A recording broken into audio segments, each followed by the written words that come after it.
Good morning. It's 5 o'clock, and I'm Joan Jones with your top stories. We're at 79 degrees and pretty cloudy right now. And you may want to grab an extra water bottle as you head out the door today. It will be oppressively hot today. Threat's going to be the heat index between 100 to 105, but could even feel hotter than that in some locations. Heat advisory is in effect for most of Middle Tennessee. And maybe some thunderstorms as well. Stick around for the full forecast right after the news.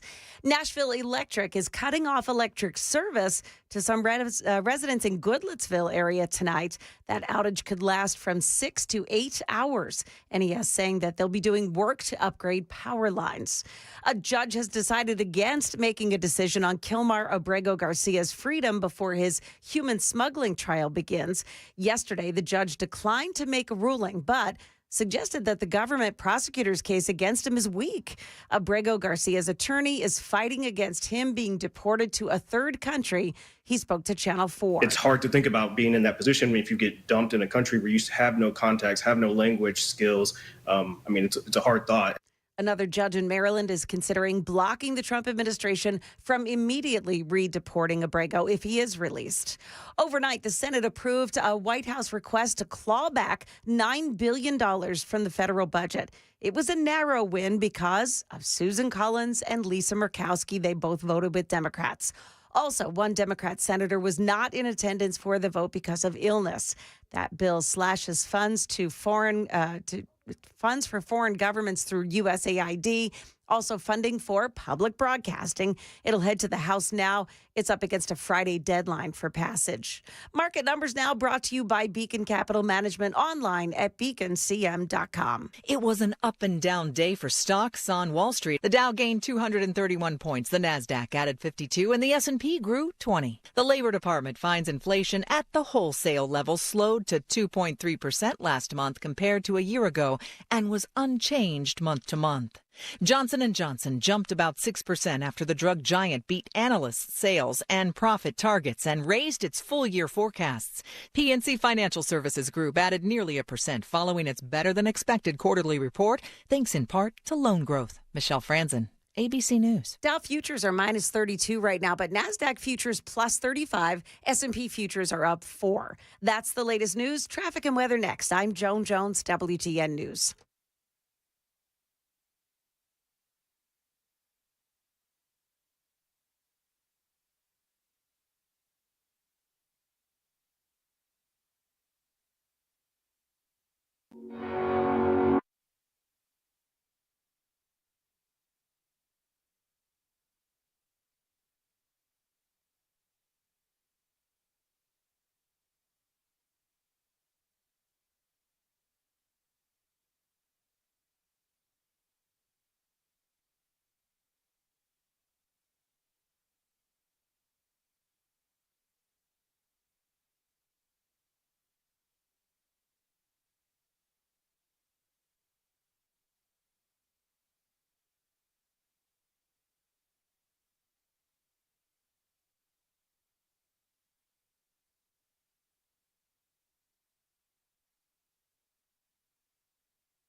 Well, it looks good so far this morning. No delays on 24 so far heading in from the Murfreesboro area. But if you are headed in from the north this morning, looks like it slows down on the merge there from between 24 and 65, right around the Avondale area into East Nashville. Otherwise, looking good. Traffic every 10 minutes every morning on Super Talk 99.7 WTN.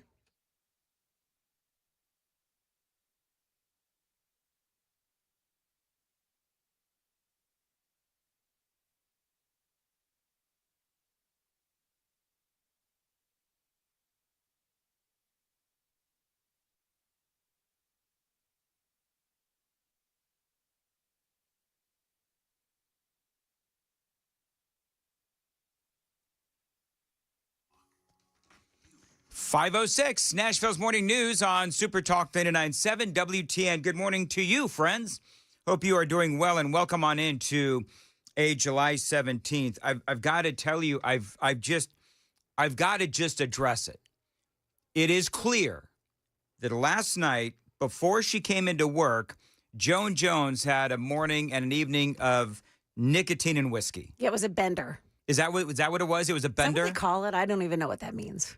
A bender is more for drugs. Oh, okay. Well, listen, I know that Joan is, open to whatever, you Yes, know. oh, yeah. Drugs, She's free-spirited. cigarettes, whiskey. I mean, when you're born in Philly, they put that in your Right. system right away when you're born. listen, that in Philly cheesesteaks, so. What could be better? Joan, are you feeling okay? Well, the funny thing is I feel fine. I just lost my voice. I was visiting with my daughter over the weekend, and she got sick. So, Yeah. she shared with her mom. Nice of her. Sharing's caring. That means she loves you. Yes, clearly. Well, coming up at 5:35, and by the way, Joan assures me that she can talk and her voice is going I'll be fine. to make it through the radio broadcast. You're forcing her. Coming up at 5:35, I cannot wait to play for you a piece of audio from the Murphy Show. It is so funny. And I don't know if you folks listening heard what happened on the Murphy Show this week. Very funny, though. Going to play that for you and a whole lot more straight ahead. Nashville's Morning News on Super Talk 99.7 WTN. Also, some great examples. Joan, they're talking about cutting the funding to PBS and NPR and all of Oh, yeah, that. got passed in the Senate last night. It sure did. Yep. So you know that the president of PBS came out and said people have a hard time finding examples of the bias of NPR and PBS. No, actually, people have not had a hard time. We'll also talk about that at 5:35 on Nashville's Morning News. A very big day yesterday for Donald Trump. By the way, I'm not opening up with Epstein today. I will talk about President Trump and the Truth Social that he put up yesterday, right at the end of the show. So I didn't see it, but I know that Chad and Matt and certainly Chris all have spoken about what the president said yesterday on that Truth Social, basically saying that if you're still talking about Epstein, I don't want your support. So I will be talking about that a little bit later on in the program here on Super Talk 99.7. But I'm choosing to open up the show talking about something the president did yesterday that was actually quite great. And even the visuals were amazing. You had Donald Trump up there, and he is with the families of people that have died because of fentanyl. And yesterday, the president did sign a bill into law that is going to protect Americans. Listen to this. Today we strike a righteous blow to the drug dealers, narcotic traffickers, and criminal cartels that we've all been hearing so much about for so many years, and very little has been done. And we take a historic step toward justice for every family touched by the fentanyl scourge as we sign the Halt Fentanyl Act into law. Good job. Good job. And, he is surrounded by a bunch of folks, and they're all holding pictures of their loved ones. And it was very touching. Now, I think that Trump could do more beyond this bill, and we're going to talk about that. But he did sign the bill into law yesterday, trying to continue really this ongoing battle with the drug cartels and fentanyl coming across our southern border and our northern border. And he spoke about everything that Joe Biden did to really allow the drug cartels to bring all of this fentanyl into our country. This was one of the moms. My name is Ann Fundner, and I'm an angel parent.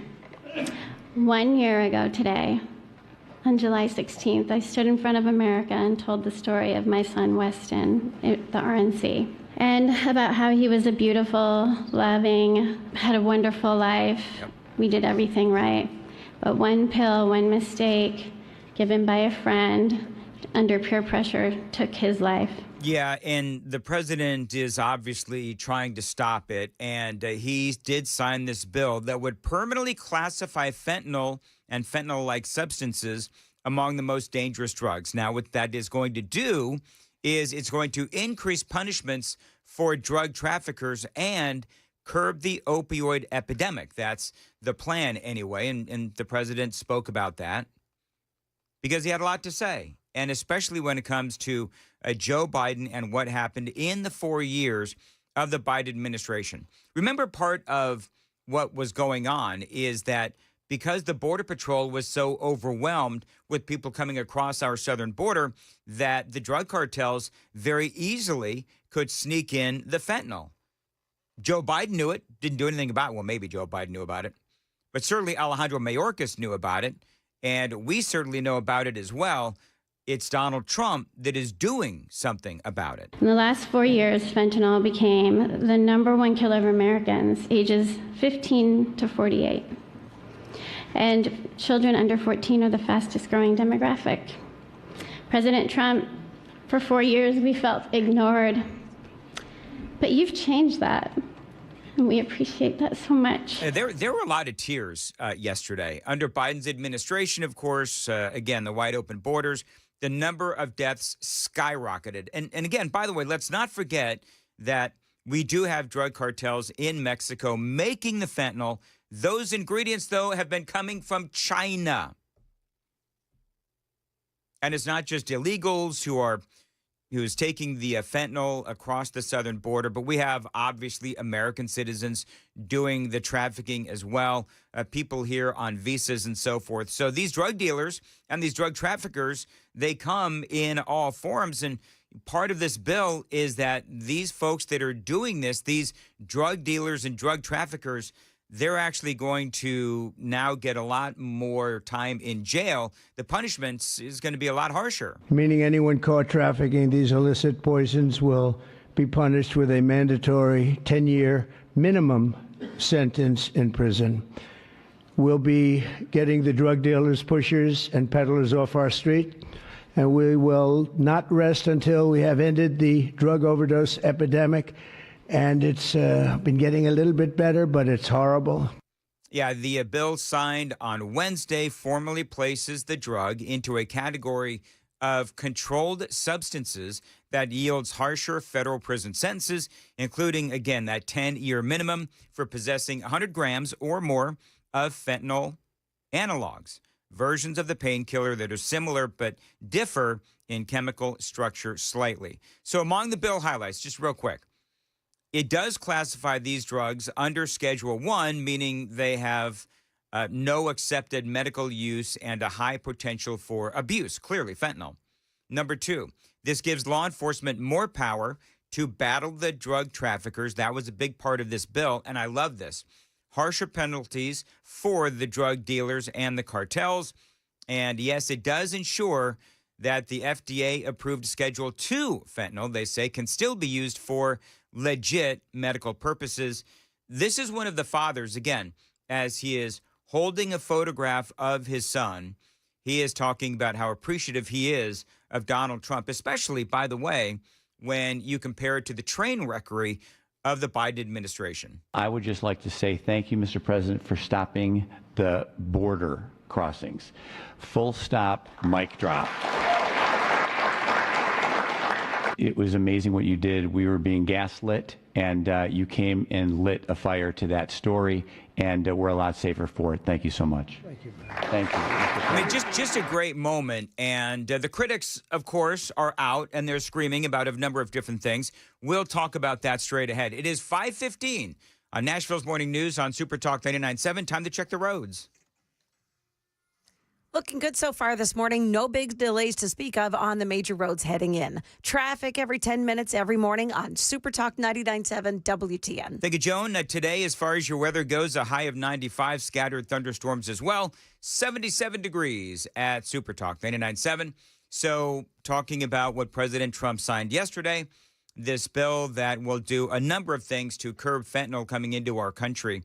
I mean, I believe that he's already done it. I believe that with the president effectively closing the border to illegal immigration, that goes a long way, because ultimately now what that does is that does give the Border Patrol the opportunity to say, okay, so now we can focus on making sure that people that are coming across our southern border are citizens who are supposed to be in this country. They've got visas and so on and so forth, but they can also make sure that people are not trafficking fentanyl into our country, whether we're talking about the northern or the southern border. So now, of course, like everything with Donald Trump, there are those that are screaming about how Donald Trump has hindered research and cut funding for research regarding fentanyl and all of this other stuff. You know, the left always has an axe to grind. By the way, isn't today the big day, Joan?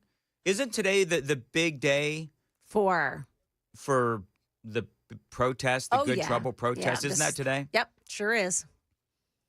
You're going to go? You dressed very nicely. Am I going to for go? it. No, I'm not going to go. You're not dressed up like a protester? No, I'm not. I've got my new little sweater vest thing on, so no, I will not be going. And you know, the funny thing is that I could just catch the next one this weekend.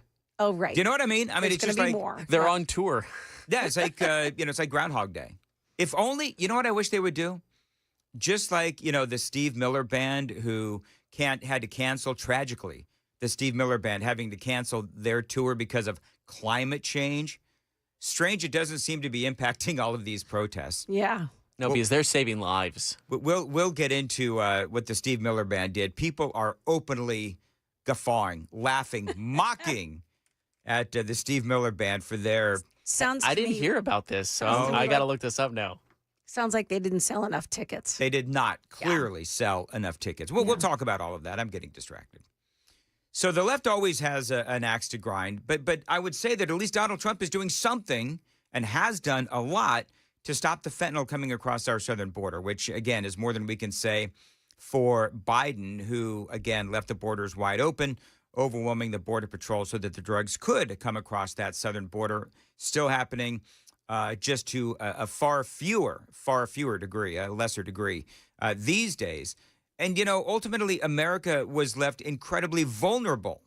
And the thing that people were so frustrated about during the Biden administration, as you know, was that we were being gaslit the entire time. And I think that was also part of the anger and the frustration that a lot of these parents had who were there holding the photographs of their children who had died because of the fentanyl that had come across that southern border. All the while, the Trump administration and Cringe Jean-Pierre, I should say the Biden administration and Cringe Jean-Pierre, they were saying, oh, no, the border is secure. And this is what we voted for, Mr. President. God bless you. God bless our angel families who are all here with us today.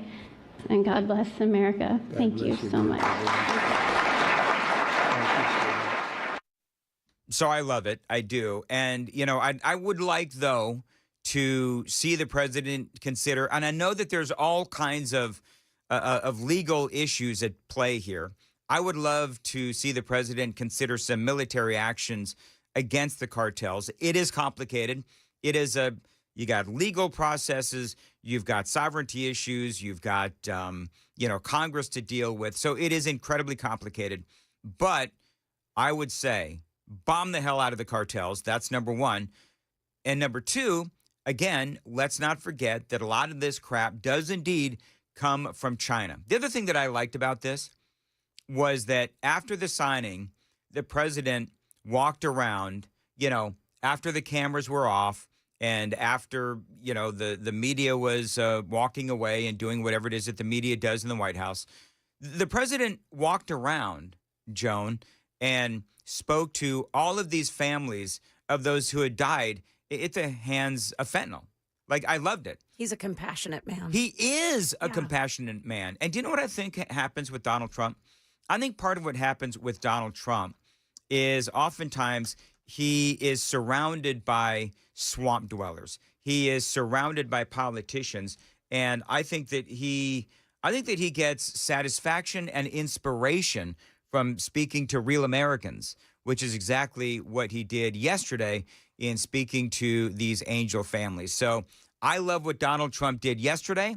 I would love to see him go even further and, bomb the living crap out of the cartels. Again, I know that there are reasons why we can't, but the president has spoken. Tom Homan and others within his administration the first time around have also spoken about, going after the cartels in a far, far harsher way.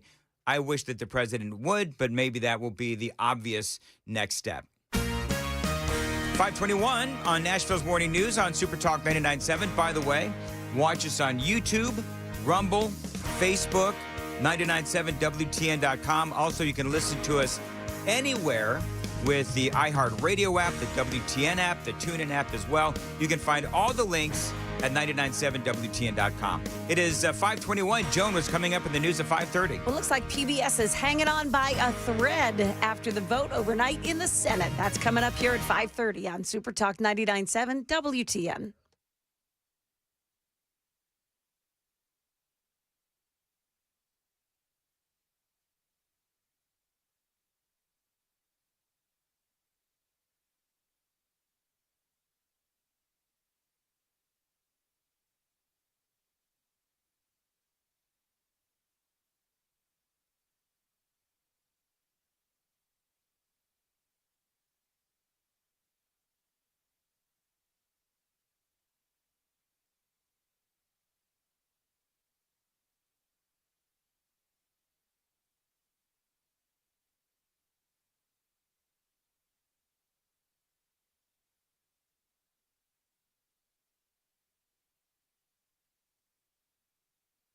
Heard the Mark Patrick weight loss hypnosis hype? Well, I attended because my father stopped smoking. I lost 70 pounds and my friend lost 20 pounds in the first 2 months. Wow, what are you waiting for? Join Mark Patrick seminars and lose the weight or stop smoking guaranteed for only $49.99.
526 on Nashville's Morning News on Super Talk 99.7 WTN. Joan, I'm really looking forward to 535. Oh, you are?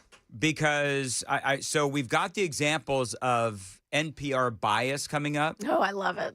But I've also found an entire page of tweets from Catherine, is it Marr, the CEO? Oh, yes, the CEO. Mm-hmm. She's a goofball, man. Yeah, she is. So we're gonna go through some of her tweets as well. Some of these, I don't know if you have this problem, Joan, but I do, where it's like, honest to goodness, I wonder what the heck some of this stuff means. Do you know what I mean? Like when you all right, I'll just give one example, just real quick. One example. Let me pull it up real quick, just to provide folks with one of those examples. She says, "Never underestimate the ability of white people to center ourselves."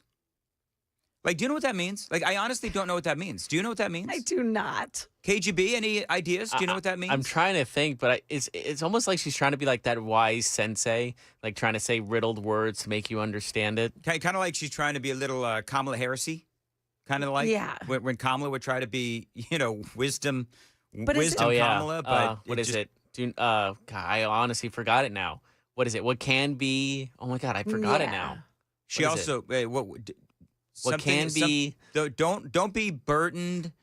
What can't? We can't think about it. Wow, she has a bit erased from our. Yeah, we blocked it out. We're all getting tumors because of it. Oh, listen. Here's the great thing. If she is the leader for the Democrats to come back and run for president, that stuff will all come back. Oh, yeah, for sure. Something about being unburdened by the past. What can be unburdened by what it has been. Yeah. Okay. By the way, which also still doesn't make sense. She also tweeted out, also, Donald Trump is a racist. So this is what they're doing. Got him. So anyway, this is, and that is, again, PBS out there talking about, claiming that people are having a hard time finding examples of bias. No, actually, we're not. So we've got some more of these coming up at 5:35 on Nashville's Morning News. Also, today, Joan and KGB, is the day that Chris and I will be taping our second podcast, Mostly Peaceful with Dan and Chris. I wrote it on my calendar. Don't worry. First one, I think people liked and by all accounts was a success. So now we're going to try to avoid the sophomore jinx. One of the things, though, that we're going to try to do is, and it's something that I've done on the radio show, is truth in memes, right? Because with a lot of memes, as funny as they are, as witty as they may be, oftentimes there's a lot of truth to those memes. What I would like to do during the broadcast today is I would like to invite people to send in to the super text line at 615-737-9986 your favorite meme that then Chris and I will feature on the podcast. Because I think it's obviously visual. It's me and Chris on camera. So I would love it if you sent in your favorite meme to be featured on the podcast, Mostly Peaceful with Dan and Chris. And if we do actually feature your meme, you're not going to get a prize. But we will actually give you a shout out on the podcast. 615-737-9986. Send us your memes, and it is 5:30 on Nashville's Morning News on Super Talk 99.7 WTN.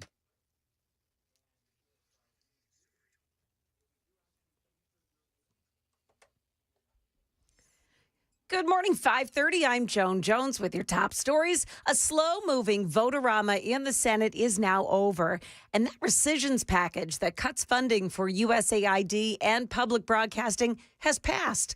Voting against it, though, were Senators Susan Collins and Lisa Murkowski. I don't disagree that NPR over the years has tilted more partisan.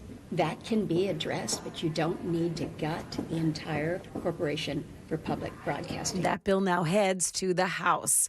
Capitol Hill police spotted a suspicious vehicle on government grounds yesterday. The driver was a man from Oregon, and he had a car full of weapons. Capitol Police and other agencies are doing a deep dive into the background. 23-year-old Nolan Churin, who was detained near one of the entrances to the U.S. Capitol to try to figure out what he was doing after police discovered an assault-style rifle, a handgun, ammunition, a sword, a bow and arrow, and what appears to be a medieval-style hatchet and spear known as a halberd in his car. He's facing multiple charges, including illegal possession of a high-capacity magazine. That's ABC's Pierre Thomas reporting. A heads up here before this next story. It is disturbing, and it involves children. A Murfreesboro woman is accused of having child pornography involving babies that she shared on Snapchat. Here's WSMV4's Tracy Cornett. Sophia Carrier worked at a daycare in Rutherford County.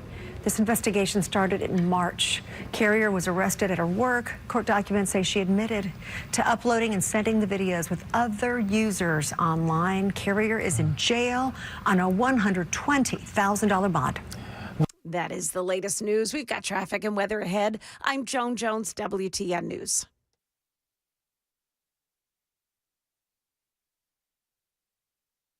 .532, Nashville's, my apologies, 532, Nashville's Morning News on Super Talk 99.7. Joan, you know what I'm trying to do here? What are you trying to do, Dan? I missed my cue, clearly. I'm trying to beep out the thing that happened on the Murphy Show the other day. Oh, okay. Did you hear what happened on the Murphy Show? No, I did not. You're going to. Okay. In just a few seconds here on WTN. Busy Bee Plumbing, Heating, and Cooling. Dan Mandis here. This is my HVAC company. I've been using them for over a decade. Busy Bee Plumbing, Heating, and Cooling. The thing I've always loved about these folks is their mission to provide great service and always save you money. Like this month, the month of July, you can save big time on Busy Bee's smart Wi-Fi water shutoff valve. Only $12.49 this month. Again, you buy a whole new HVAC system, you get a free air duct fogging and UV light home treatment. And if you've got plumbing problems, they can help you there as well. They've got the answers. Plumbing issues, $500 off a Halo 5 whole home filtration system, or $1,000 off whole home water and drain line replacements. Now, the savings go on and on at Busy Bee. Find them online, busybeehvac.com. If you need some financing, how about 0% for 18 months with approved credit and payments as low as $100 a month? Check them out online, busybeehvac.com at 615-775-7833.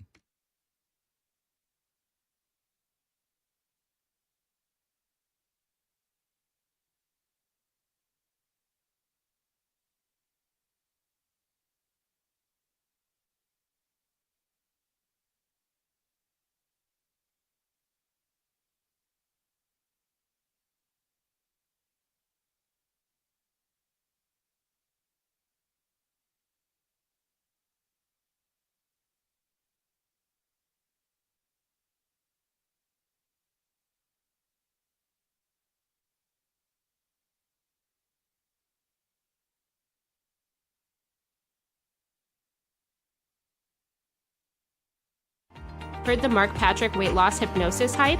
Well, I attended because my father stopped smoking. I lost 70 pounds and my friend lost 20 pounds in the first 2 months. Wow, what are you waiting for? Join Mark Patrick seminars and lose the weight or stop smoking guaranteed for only $49.99.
Got a crash this morning on Nolansville Pike. This is in Owl Creek. It's north of Concord Road. Otherwise, this morning, the roads are looking pretty good. No big delays so far as you're traveling in. Traffic every 10 minutes every morning on Super Talk 99.7 WTN.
.537, Nashville's Morning News on Super Talk 99.7 WTN. Appreciate you being here. All right, so I've got a lot to do in this segment, Joan. Then get to it, Dan. I want to do one thing real quick, though. KGB, so I'm running slightly behind today. I think I was probably spent a little bit too much time today, Joan, putting together my outfit. Too many dangrias. It's so nice, though. Like, it's a refreshing look on you. That people cannot see on the radio, but if you want to go watch us on YouTube, you can, along with Rumble and Facebook. Well, Amy's and proud of X the outfit. At 997WTN.com. Again, it is podcast recording day, so I'm a little dressed up, but more than usual. Did Amy pick it out for you? Yes, she did. Yes, she did. She's a good woman. Anyway, she is a good woman. Just ask her. So, so how did we though? I want to make sure that people don't think that I'm running away from the whole, Donald Trump basically talking about naive Republicans, still talking about Epstein, and it is a leftist hoax. And if you are still, talking about Epstein, then he doesn't want your support. I was shocked by that yesterday, utterly shocked. But I also realized that the listeners to WTN have been hearing this happened right when we went off the air. So you've had Matt and also Chris, Chad, and everybody else talking about this. So, I mean, I don't know what else I can say to add to all of that. I think that was for Donald Trump. I mean, dude, what are you thinking? But everybody's heard everything there is to say about this. And quite honestly, I'm not running from it, but there's a lot of other stuff I want to talk about today. But we did include this in the Daily Dan poll. So, KGB, what is the official question? Yes. So when Trump said, do not support him if you're still talking about Epstein, how did it make you feel? So we had to come up with some emotions, Sure. So we did angry, sad, nothing, like, it just blew by you, or curious, just why would he say something like that? And right now, angry is at 25%, sad is at 9%, nothing is at 42%, and curious is at 24%. Okay. So a lot of people kind of just brushed it off. I was like bewildered. Do you know what I mean? Like I was bewildered. That's kind of what I think. Curious is this. That's the same kind of feel of bewildered. Like, I wonder why he said that. It's almost, and it's almost like, well, here I am talking about it, but it's almost like there's sort of like, and we used to always say this about the Democrats too. There's this lack of self-awareness where it's like, dude, you're talking about this, yet you're the one that hired Pam Bondi and Dan Bongino and Kash Patel, the three people that have been spreading this and talking about this for years. They built careers on this story.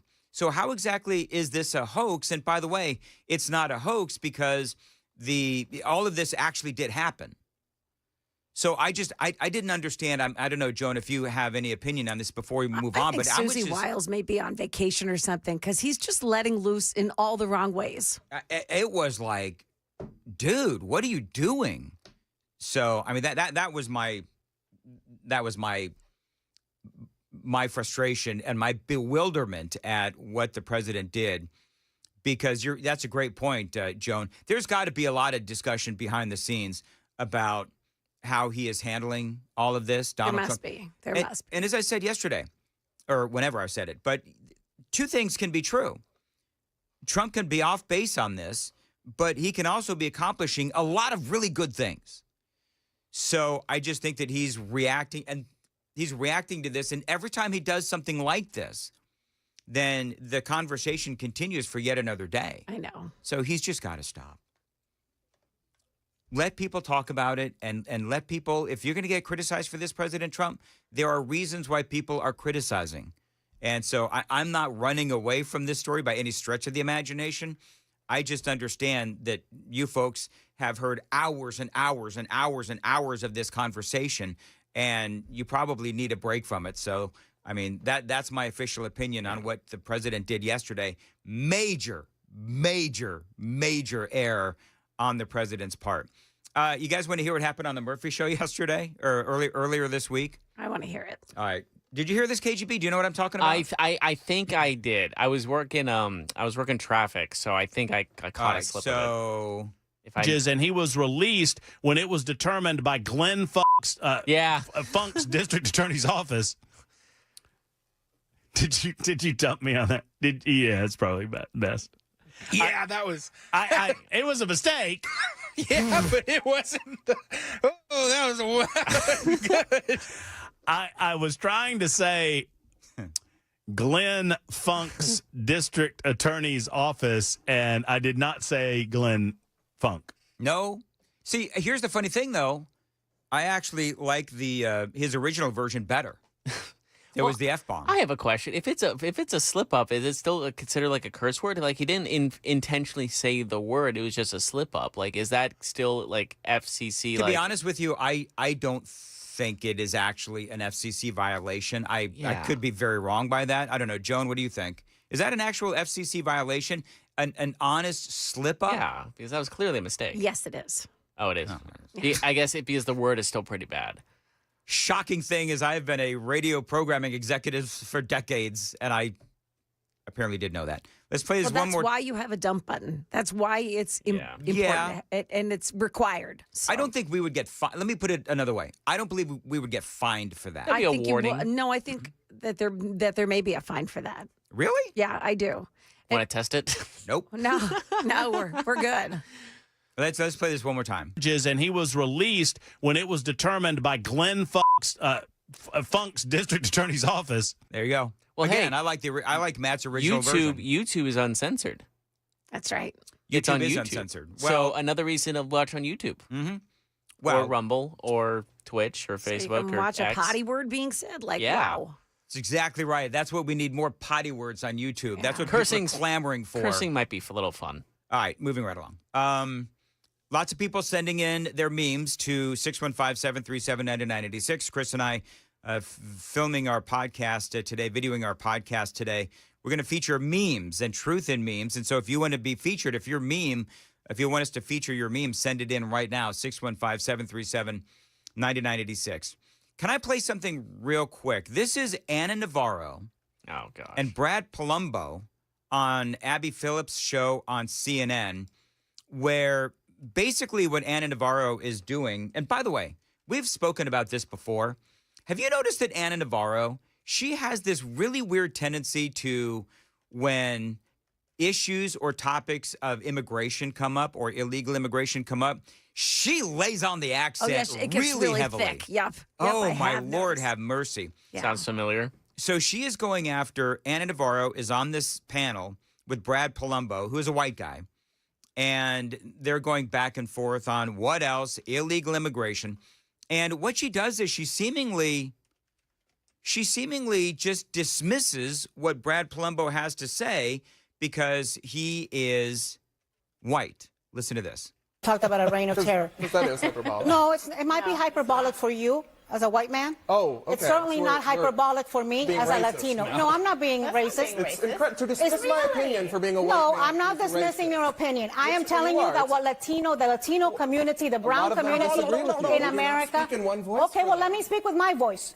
I mean, you said I was being hyperbolic. Let me respond. Racially, sure. I'm not. You being a white man as an insult? When you invoke. Actually, yes. Yeah, right. On Dismissing, the left, yeah. on the left, it is open season on white males, and especially if you're a Christian white male. Yep. This has been going on for a long time, and they talk about people being, and I'm air quoting this, disappeared.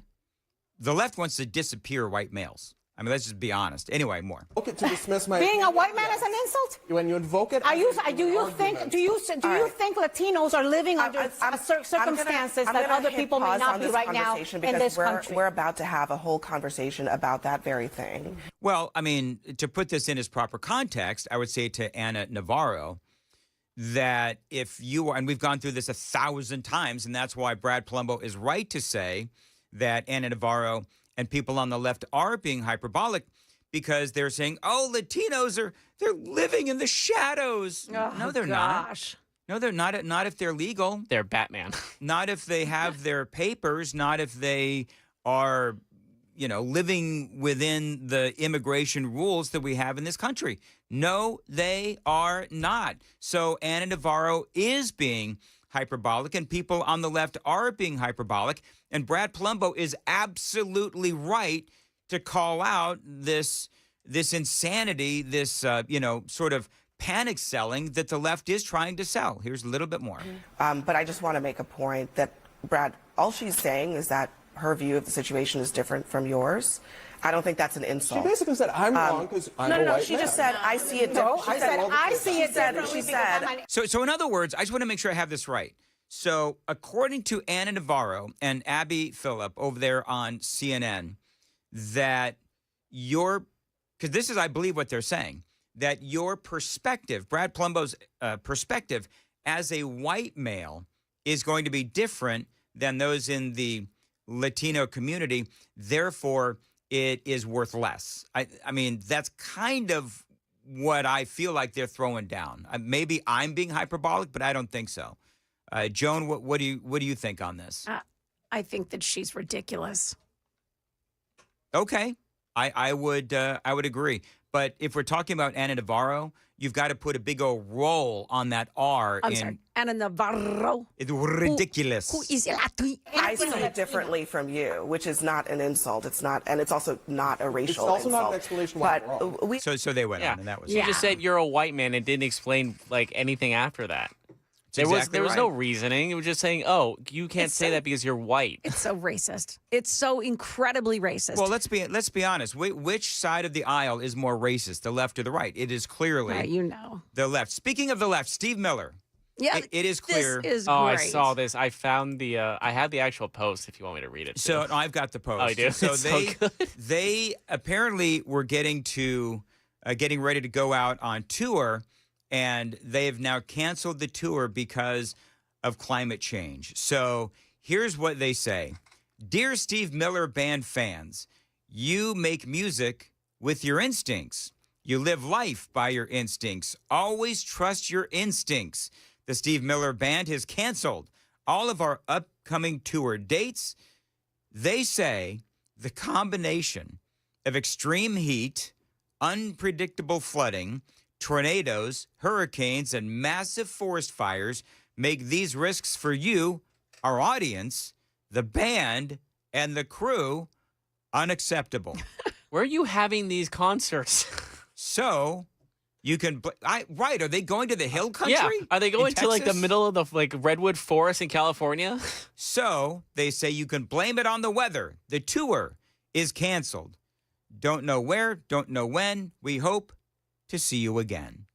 So the Rolling Stone has this story too. Yes. And they noted that Chrissy Hind also has decided she's not going to play outdoors anymore. She said, my outdoor events are coming to an end. It's too hot. So what I'm hearing is these people are old.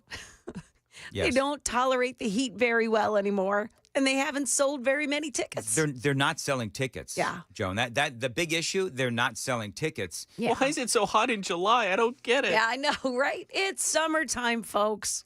Well, and the really idiotic thing is, okay, so if you want to start blaming, if you want to go down the road of climate change, okay, then let's call you out, Steve Miller Band and Chrissy Hine. And by the way, both these folks are extraordinarily left. I mean, Steve Miller, he is from old time San Francisco, right? 60s and 70s.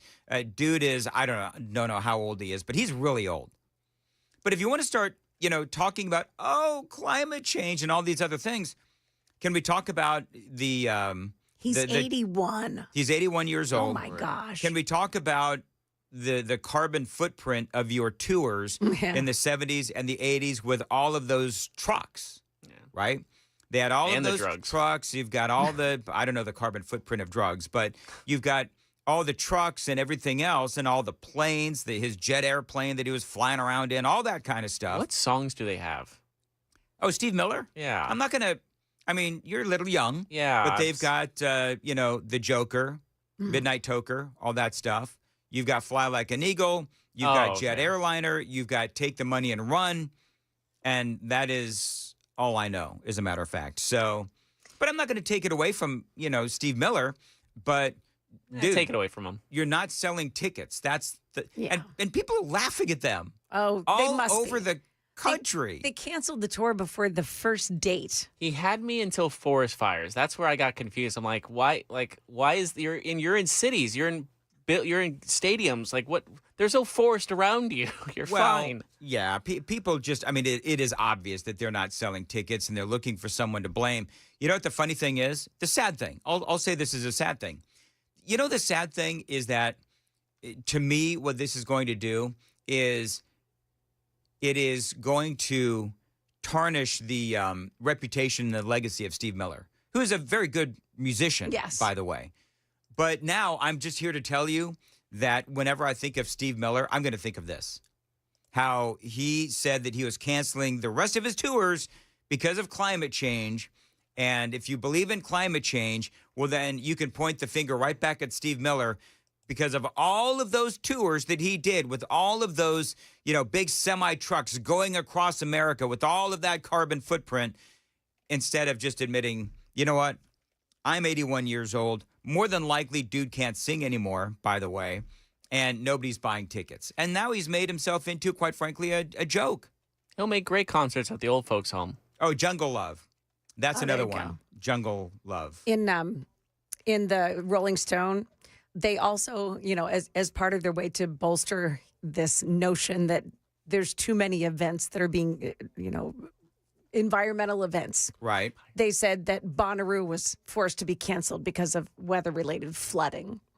So, at the festival grounds. There's a lot of mud. There's a lot, of course. Was it flooding? I have seen concerts where it's pouring rain and they still perform. So I don't buy it. I just got a kick out of how they they cited that. They'll do whatever they can. And by the way, there's a lot of people that were saying that Bonnaroo should not have been canceled. I'm not going to get into that because I wasn't there, and people you weren't there, man. People who were there are talking about how really bad the mud was, and so it indeed actually did need to be canceled. I have no idea whether or not it needed to be canceled or not. However, I think it is funny that Steve Miller did what he did. All right, so coming up, Joan, we're going to have to do this in the 6 o'clock hour, 6:06. We're going to talk very briefly about. Actually, it won't be brief because there's a lot of comedy involved. We're going to talk about the PBS and NPR, of course, getting their. So now is it official that their funding has been canceled? No, this goes to the House now. It's now got to go to the House. The House better pass this, where they're cutting the funding to PBS and NPR. And you had the president of NPR saying, people are having a really hard time finding examples of bias. It took me about 2 minutes. So we'll talk about that. By the way, Senator John Kennedy had a lot to say about this. It is all straight ahead on Nashville's Morning News at 5:55. Joan, what's coming up? Well, she's in the hospital now, but THP is going to arrest a local woman as soon as she's released. And ever heard of Eswatini? There's a few illegal aliens that have just been deported there. We've got that and more coming up here at 6 o'clock on Super Talk 99.7 WTN.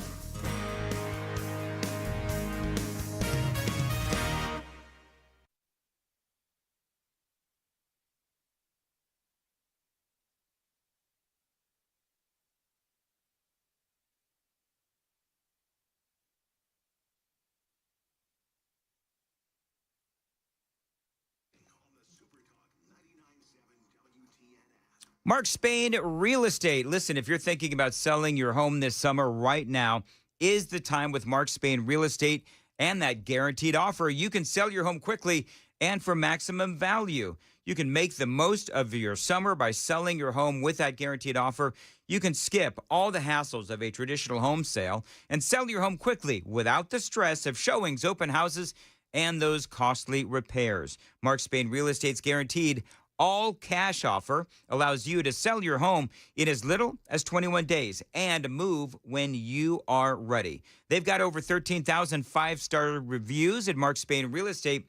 You can trust the top real estate team in the U.S. to sell your home stress-free and for the most money. Call them at 855-299-SOLD or go to markspain.com to get a guaranteed offer on your home today. That's markspain.com and start packing.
$5:59. Nashville's Morning News on Super Talk 99.7 WTN. Join, I'm getting a lot of memes. Oh, good. And some of them I may actually be able to use. So some of them might be a little too risque, even for yours truly, on a podcast. By the way, people are digging your really, sort of half voice thing you got going on there. My Bonnie Tyler voice. Yes. Yeah. I'm trying to think of a line from Turnaround Bright Eyes that you could try to sing for us. I will not be singing. Come on, man. Throw down a line from Bonnie Tyler. No, she's not going to do it. You know what, though? What's funny, though, is she was thinking about it. No, I was not thinking about there it. was that moment of contemplation. Yeah. We got to go. 6 o'clock, WTN.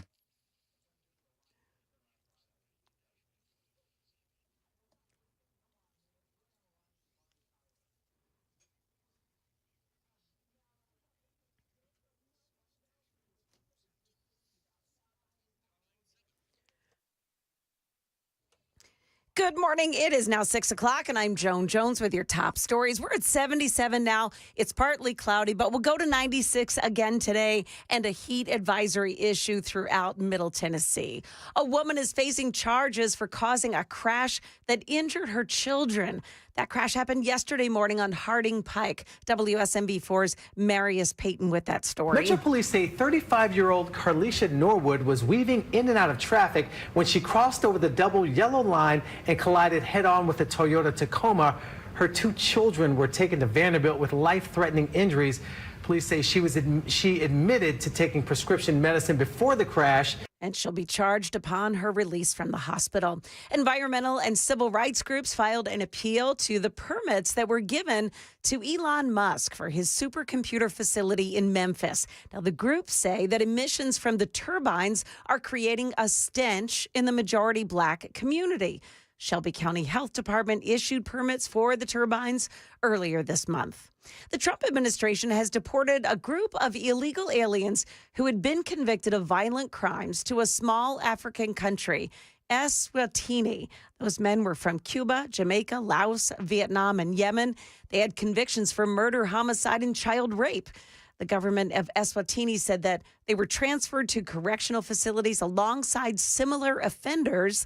Eswatini was known as Swaziland prior to 2018. Market Numbers Report brought to you by Beacon Capital Management, online at beaconcm.com. Stocks rose Wednesday after President Trump denied that he was moving to fire Fed Chair Jerome Powell. The Dow gained 231 points to close back above 44,000. The S&P and NASDAQ each rose more than 0.25%, the NASDAQ finishing with a new record. Investors were likely cheered as well by Wednesday's snapshot on inflation. The Producer Price Index tracking prices at the wholesale level was unchanged between May and June. Shares in United Airlines sank 3% in after-hours trading after the carrier revised its expectations for the rest of the year downward. Still, CEO Scott Kirby told investors on Wednesday that travel demand is beginning to pick up after a slow start to the year. After a 10-hour vote-a-thon, the U.S. House overnight advanced a package of bills aimed at regulating cryptocurrency by approving rules for debate on the measure. Wednesday's marathon sets a record for the longest open vote in modern House history. Jim Ryan, ABC News. The Dow futures are minus 64 right now. NASDAQ futures plus 16. The S&P futures are up just a fraction. That is the latest news. We've got traffic and weather ahead. I'm Joan Jones, WTN News.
Still working that accident scene this morning in Owl Creek. This is on Nolansville Pike, north of Concord Road.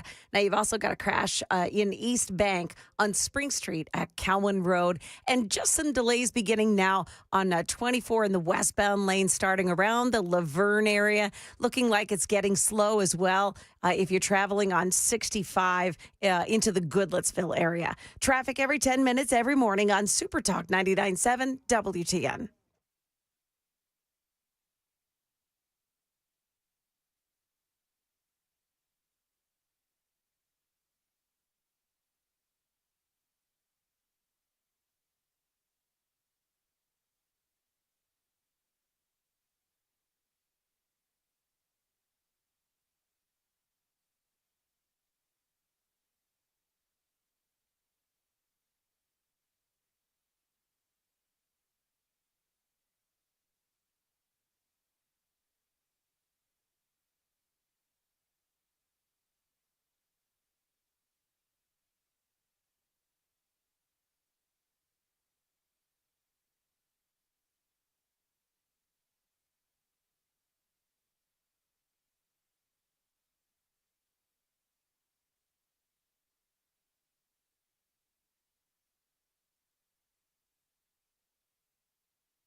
Hey, Joan.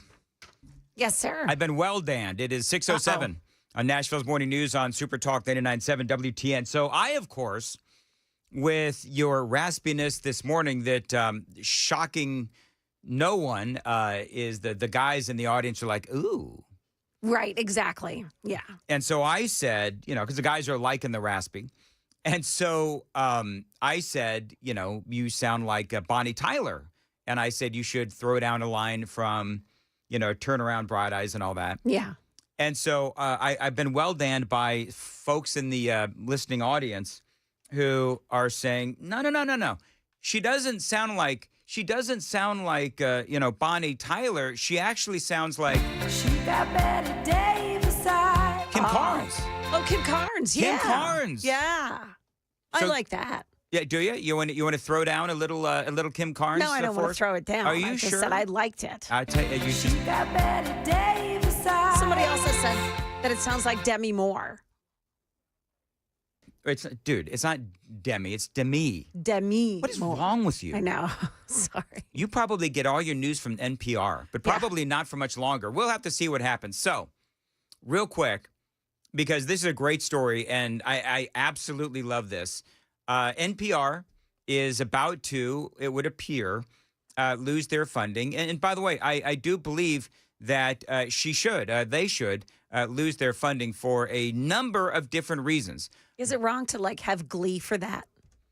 It is not wrong to have glee for that because we in the radio industry, our taxpayer, and I pay a lot of taxes.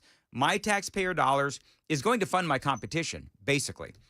And so, and they are extremely left. And so when you look at what the president of NPR said, and I don't know exactly what her name is, but Paula Kerger. This is Paula Kerger, and she was on CNN. She actually said this. I asked them for examples. People often struggle to come up with examples of what really they're talking about. Right. So Senator John Kennedy out of Louisiana, that just exploded online, where she said, people have a hard time finding examples of NPR's bias.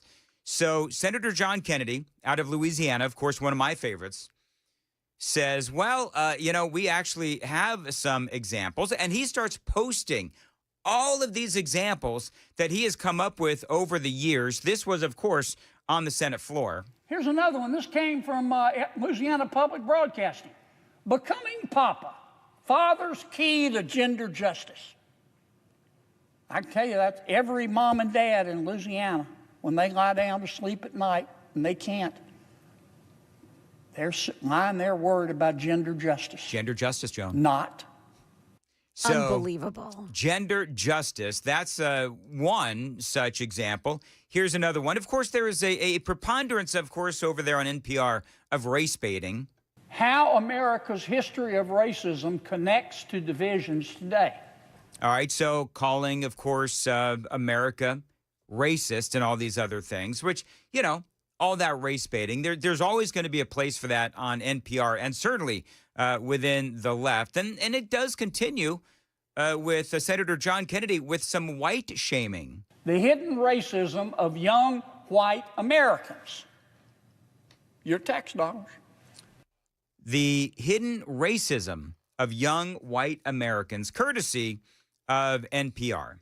So if that wasn't bad enough, then you have all of these tweets that have been going out from NPR's CEO. And is it Catherine Mayer? I believe it is. Mayer? I think it's Mar. Okay. I think. So listen to some of these tweets from NPR. And these are tweets from NPR's actual Twitter feed. Some white people may choose thumbs up because it feels neutral, but some academics argue opting out of a thumbs up signals a lack of awareness about white privilege, akin to society associating whiteness with being raceless. And they're talking about the actual color of the thumbs up icon or emoji, if you will. Another one, fat phobia and its racist past and present. So in other words, if you look at somebody and you're like, you're really fat, yeah, then somehow I guess that's racist. Now remember, when I talked about this in the 5 o'clock hour, where some of these things, and I've spoken about this often, where I need like a liberal friend to explain some of this to me because I truly don't understand it. How racism became a marketing tool for country music. So the pattern here, obviously, for NPR, who claims that they're not biased, is racism and white shaming. Here's another one. This right-wing conspiracy theory about eating bugs is about as racist as you think. Now, unfortunately, these are only headlines. Do you know what we need to do, Joan? What we need to do is we need to do a segment, almost like Libs of TikTok, where we do a segment every day on the left and the absurdity of the things that they say and what they post and what they mean and so forth, and try and figure out exactly what they mean by it. You know what I mean? Yeah. Like, how do they come to these sort of conclusions? Here's another one. You ready? On Kamala Harris. Yeah. Kamala Harris already faces racism and sexism from Donald Trump and the Republicans. That is from one of their shows, I guess. It's called Consider This. And I just, for the life of me, I don't understand how, and maybe this, do you know what this is an example of, Joan? What's that? This is an example of liberal privilege. Yes. Yes. Because you know how they always say that, white privilege is because white people, they have the privilege of not knowing they're racist. Yeah. Right? Well, this is liberal privilege. This is an example of people on the left not understanding how racist they are, or how infused with this wokeism they are. I guess they don't see it. They don't understand it. So that is just a few headlines from people on from NPR as they are trying to prove that they are not, biased on the left, when the reality is they clearly are. And trust me when I say they're going to be just fine. They have. Can I make a confession, Joan? Yes. We love when you make confessions. I desperately want to read Fat Phobia and its racist past and present. I actually want to. Can somebody find that for me? Oh yeah. Because I truly want to know what that means. Because maybe somehow it makes sense to somebody. It's not going to make sense. And by the way, can I ask another question? What exactly is fat phobia? like that's the other thing that jumps out at me. Like, if you see somebody who is overweight, and if you care about them their health in general. Then you're fat phobic? That's right. Really? Okay. And have you noticed? So articles like that came along with this new thing about, Lizzo, and right, and the Dove brand. I don't know if you've noticed this, but the Dove brand, they've decided that having fat women in their bra and underwear showing a lot of skin, that's cool, and that's a whole thing. Yeah, there is a segment of our thing. society. You go to the mall. I went to the mall. Here, real quickly, we got to do traffic, then we'll come back. 6:15, time to check the roads on WTN.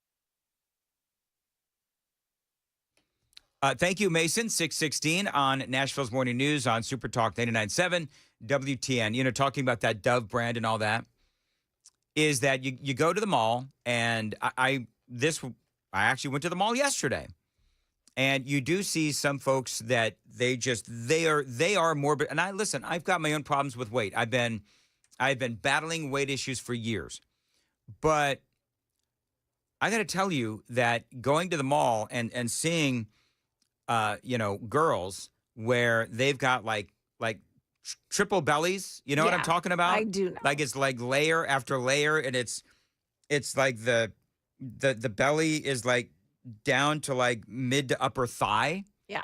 And they've got a half shirt on. Yes. And it's like, oh, honey. Yeah. And somebody tell them. But there's no self-respect. I don't know. They believe that it's, I don't know, proper. And listen, if that's what I'm very libertarian in a lot of ways. I mean, if that's what you want to do, if that's how you want to dress, okay. But don't expect me to sit here and say that's okay. Don't expect me to sit here and say that being morbidly obese is healthy, because it is not. And I'm sorry, but if I'm on an airline and I'm sitting next to somebody whose fat folds are encroaching on my seat, where people always say people who are morbidly obese need to buy 2 seats. That's part of this fat phobia thing. It's like, no, man. It's just if I'm going to be riding in an airplane and I'm sitting next to somebody who is so big that their sweaty skin is going to be encroaching onto my side of the aisle, the seating, well, that's going to be a problem for me. That doesn't make me fat phobic. It just makes me like a normal human being. So did anybody find that article? I should go to the YouTube, not the YouTube, but the whole thing with fat phobia and racism and all of that kind of thing. Because I do find that interesting. What was it called again? The article was called Fat Phobia and Its Racist Past and Present.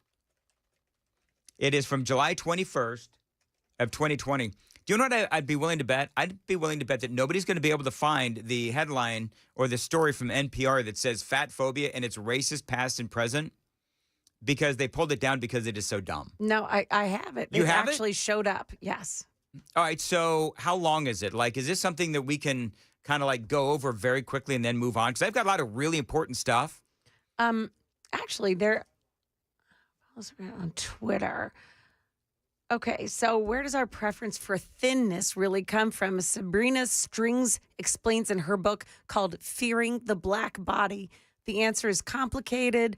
She argues that the origins of modern-day fat phobia can be traced all the way back to slavery, and that Black people are still dealing with the consequences. I don't understand. How does race come into any of this? Yeah. Because I hate to break it to you, but the people at the mall I've seen several now, some were Black and some were white. So I mean, maybe they're bringing up Lizzo for a reason. By the way, can I ask you this question? Lizzo lost a lot of weight. Yeah. Did she not lose a lot of weight? I think she lost some. I don't think she's still at healthy levels. Okay, but I guess my point would be is that if you are out there and you're saying it's because Lizzo was very proud of her body. Yes. Which was fine. I had no problem with it. Whatever. You be you. But again, And some, some people like that kind of thing, whatever. And Lizzo, very talented, by the way. But number one, please don't tell me that it's healthy, because it's not. But two, I find this interesting, is that when people are talking about and extolling the virtues of being obese, and then all of a sudden, they go on the GLP-1 medications and they drop 100 pounds in like a year. You know what I mean? Yeah. Oh, she does look good. Oh, does she? Yeah. Well, and listen, and again, you do you, whatever. But I mean, just please don't tell me it's healthy. Right. Then if you want to She's dress really like that, knock cute, yourself too. out. She's really cute. She's got a cute face, cute dimples. Lizzo? Yeah. Okay. Which, you probably wouldn't have said that a year ago. I don't know. Anyway, we got to go. 6:21 on Nashville's morning. So should we try to dive into that whole article about, fat phobia and racism, or just move on to stuff that actually really matters? I think we should ask people on the text line. If they want to hear this story? Yeah. All right, super texters, do you want Joan and I to dive into this story about fat phobia and racism, which, to be honest, that story sounds, it's so 2020. Doesn't it sound so 2020? And besides that, what they actually did was just send this to a podcast. So we don't have anything to read. Is it FAT or PHAT? I don't Well, if you're from Philly, it's PHAT. All right, it is 6:21, Nashville's Morning News on Super Talk 99.7 WTN. The Super Text line is open and very active today, 615-737-9986. Joan Jones is here with news at 6:30. Joan, what's coming up? Senate Judiciary Committee has a big vote coming up today. And there was a U.S. attorney with a very familiar name who was fired yesterday in the DOJ. You're going to love this story. It's coming up here at 6:30 on Super Talk 99.7 WTN.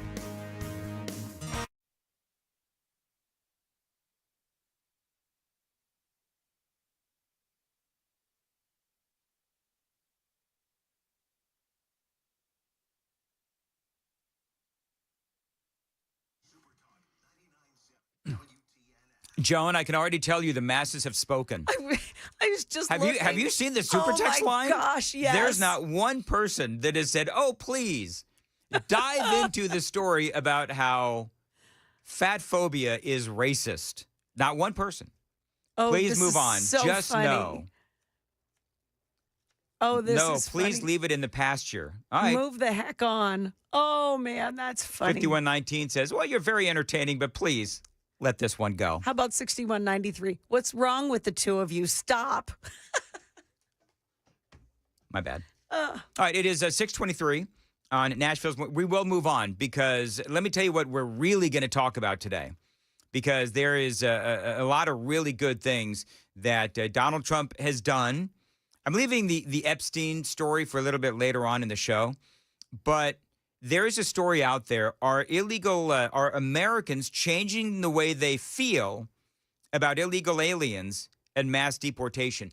The media will tell you, sentiments are changing about immigration and all of these kinds of things. The media is trying to sell that. In my opinion, this is one of those, famous push polls, and they're really trying to start a narrative that I don't really believe is there. And Donald Trump did something very big yesterday when it comes to illegal immigration. Going to talk about all of that straight ahead on Nashville's Morning News. Change is always happening. It is part of life. Now, when it comes to music, change is all around us. Songs are rewritten, classics are remixed, bands and artists come and go, especially Steve Miller. Even our taste in music changes. But no matter how things change in 5 years, there's one thing that is going to stay the same. That is the price of your internet.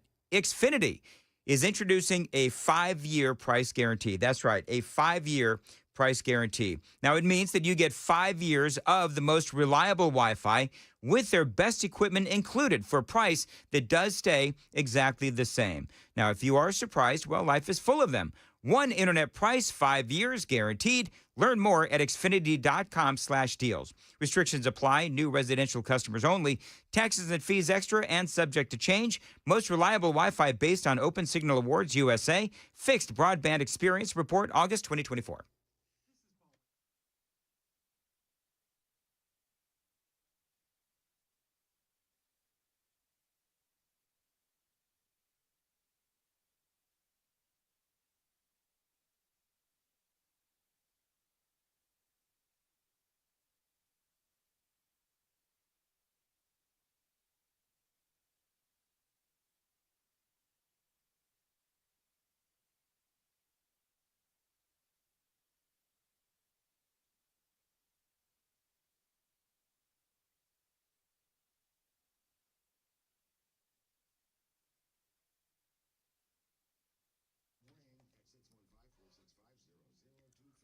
626 on WTN. Dan Mandis here. Lake lovers, listen up.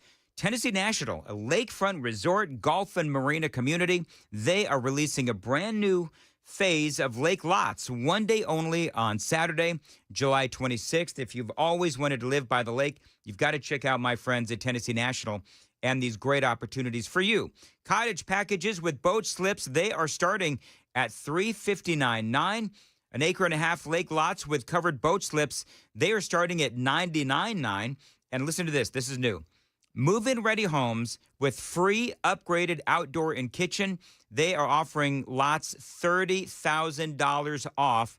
That is huge. Also huge, of course, is all of the amenities at Tennessee National. You've got a private golf cart access to the new marina and resort, 10 miles of walking trails. You've got 3.5 miles of shoreline as well, and a brand new 26,000 square foot clubhouse. This is 20 minutes outside of Knoxville, Tennessee. Come on out, enjoy the water, the fresh air, and the boat rides. Don't forget that limited release. It is on Saturday, July 26th. Find them online at TennesseeNational.com and get your registration now for that free and private tour. 865-408-9992, 865-408-9992 to secure that private tour. Memories begin here at Tennessee National, TennesseeNational.com.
Good morning. It's 6:30 now. I'm Joan Jones with your top stories.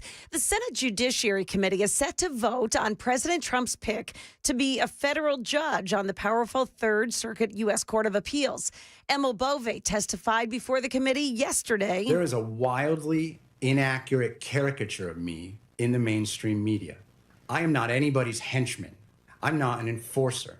I'm a lawyer from a small town who never expected to be in an arena like this. Now, just in time for today's vote, more than 900 former Justice Department employees sent a letter to the Senate Judiciary Committee urging them to reject Beauvais' nomination. Meantime, a U.S. attorney with a familiar name has been fired from her job at the Justice Department. Multiple sources tell ABC News the Justice Department fired a U.S. attorney from the Southern District of New York who recently led the prosecution of Sean Combs. While an assistant attorney, she was part of the team that successfully prosecuted Ghislaine Maxwell and multiple gang members. But that U.S. attorney's name is Maureen Comey. She's the daughter of former FBI Director James Comey. Sources say President Trump privately vented about having a Comey work in his administration. Dave Packer, ABC News. Overnight, the Senate passed that bill to cancel about $9 billion in foreign aid and public broadcasting spending. Majority Leader Senator John Thune acknowledging it's a small bit. What we're talking about here is 0.1% of all federal spending. 0.1% of all federal spending.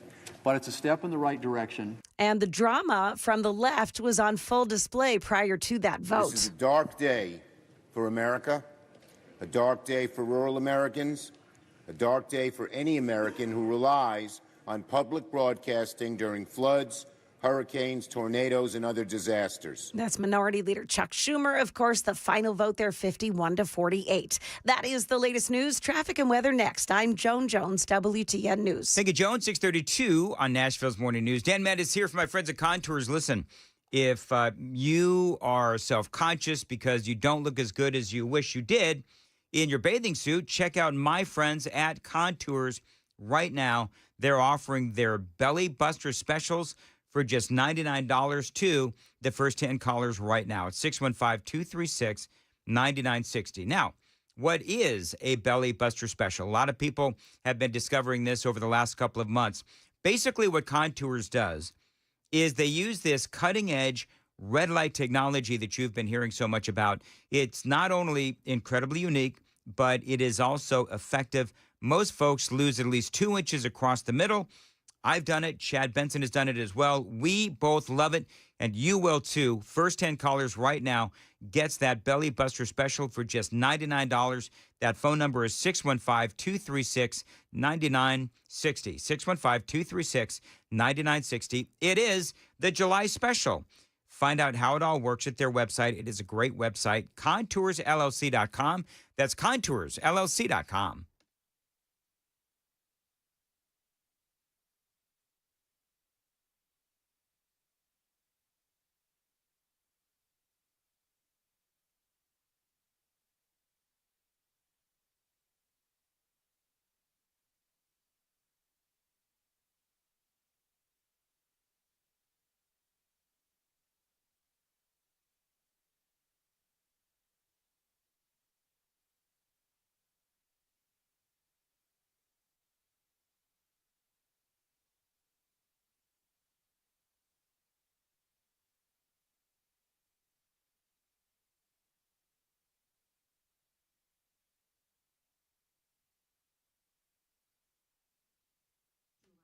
Dan Mendes here for Contours, I should say, for Dr. Horn and Vision for Life. When I first started thinking about lens replacement therapy to replace my cataracts, I was really nervous because I had all kinds of concerns running through my head. So if you're thinking about vision correction, I've been there, done that. I was worried about a lot of things. For example, was it painful and how long is the downtime? I'd also heard a lot of myths like you'll still need glasses or the results are not permanent. But during my initial consultation with Dr. Horn at Vision for Life, he took the time to answer all my questions. He did address all of those common myths. He explained that it is a quick 15-minute procedure most people, it's a 5-minute procedure. Most patients feel little to no discomfort. Recovery times are really fast, and many people permanently achieve near perfect vision without glasses. Now, what stood out to me was the personalized care. Dr. Horn tailored a plan specific to my needs and my goals. He walked me through the lens options and how they could help me not just restore my vision, but also my quality of life. So listen, I am very happy with what Dr. Horn and Vision for Life did for me. They can do the same thing for you. If you've been putting off cataract surgery, don't. Call them right now at 615-436-2020, 615-436-2020. Find them online, visionforlife.com.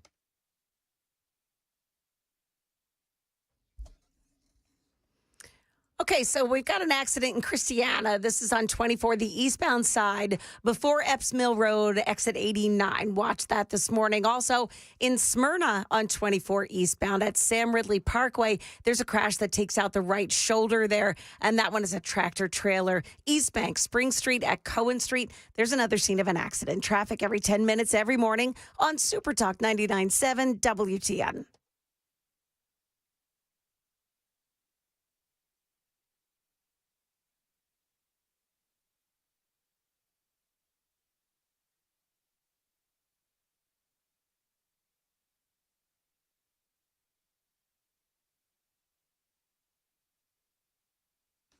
.637, Nashville's Morning News on Super Talk 99.7 WTN. As far as your weather, high of 95 today, scattered thunderstorms as well. Appreciate you listening to Nashville's Morning News. All right, so there is a poll out there, and I'm going to get into some of the details coming up. But the question is, are Americans changing the way they feel about illegal aliens and mass deportation? Now, there is a move afoot in the mainstream media to bring the point home and sell the narrative that, yes, the American people are softening on mass deportation. I'm going to debunk that straight ahead. But, you know, this is a familiar speech from President Trump as he was talking about his success so far in solving the illegal alien crisis, and it is a crisis that we have in this country. We're going to fully fund the final sections of border wall, impose a new remittance tax on money sent back to foreign countries, and dramatically increase deportations to a bare minimum of 1 million illegal aliens per year. And what we're doing is we're really going after the criminal aliens, of which we have plenty to work with. Yeah, I mean, it makes sense. And that's been the game plan all along, right? And so Trump, he makes it clear that illegal aliens can be deported, no matter if you're a violent, gang-banging criminal or someone who has just come here illegally. All these folks can be deported. But he has said, and I believe that he has, made it clear that they are working with the criminal illegal aliens, the violent criminals first. But now we have Republicans in the House of Representatives, 9 actually, nobody from Tennessee, who have now signed on to a bill called the Dignity Act, which many, and I know a lot of you, maybe just threw up in your mouths just a little bit, the Dignity Act, which many, by the way, would actually call amnesty. But this does have bipartisan support in the House of Representatives. This is a Republican out of Florida, Elvira Salazar. Listen to what she says. If you are undocumented and you have been in the country for more than 5 years, you do not have a criminal record. You're working and paying taxes. You can come out of the shadows with no fear and apply for the dignity status.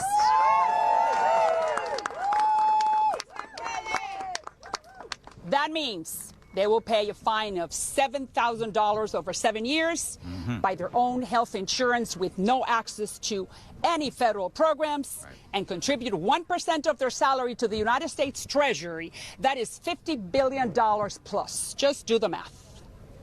In return, they will never be deported. They will be able to go home for Christmas or to go bury their mother and come back to the United States to continue working and paying taxes. It gives them a dignified life in the promised land. Right. Period. So there's some things actually in this bill that I like. These folks have to buy their own health insurance or get it through a job. They got to pay a $7,000 fine. They've got to contribute 1% of their salary to the Treasury in what ultimately would be, it seems to me anyway, like amnesty. But here's my question. How do we enforce any of this?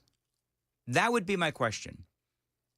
How do we enforce these folks paying a $7,000 fine? They're not going to. They're not going to come, and I'm going to air quote this, they're not going to come out of the shadows if they have to pay a $7,000 fine. Now, I do get where they're going with this, but I just believe that it would be impossible to enforce. You know, let me put this another way. With Joe Biden's economy, for example, where interest rates were over 9%. Remember that whole thing? Inflation was well over 9%.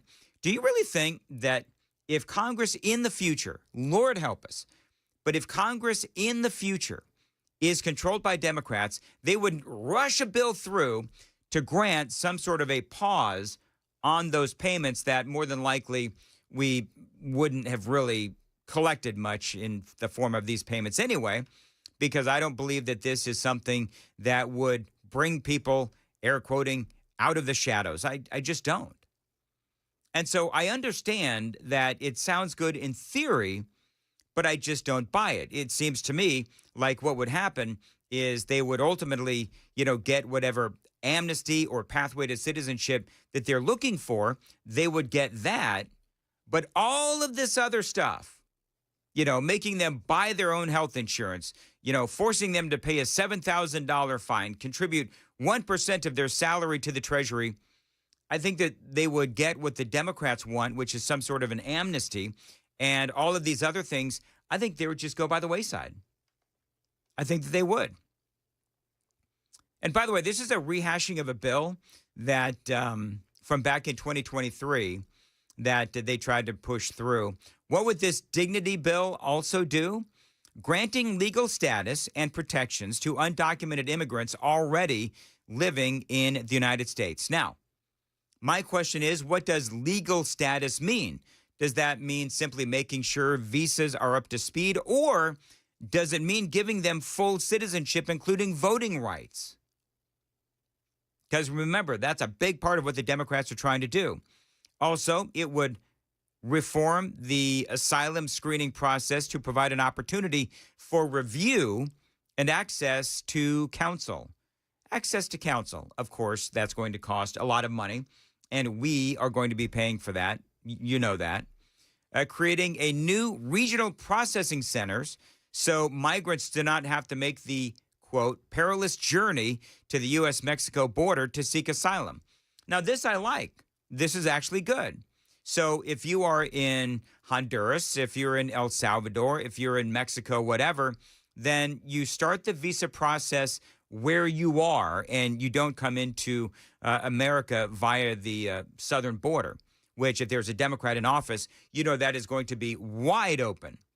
They claim that they're also going to invest in border security and modernizing the land ports of entry. So what are the specifics, right? Are we talking about, is it a wall? Is it, a return to Mexico policy? What exactly is it? They also say this, mandating accountability for ICE. Does that mean that they're going to put restraints on ICE? Does that mean that they are going to demand that ICE be maskless? Does that mean that they're going to have open season on ICE by doxing them? Could be.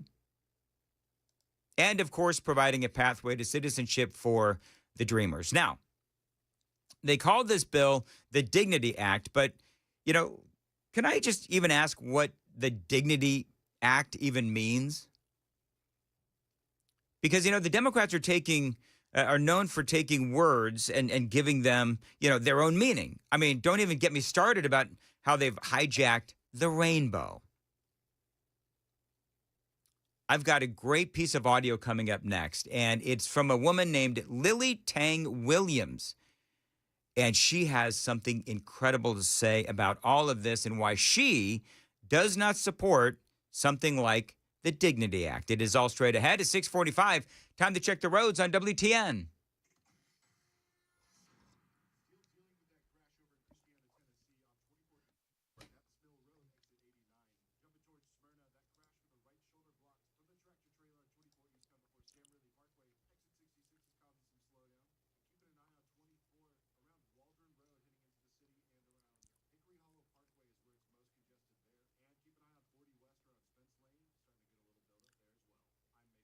All righty, very good. 6:45 on Nashville's Morning News. As far as your weather for today, high of 95 and scattered thunderstorms.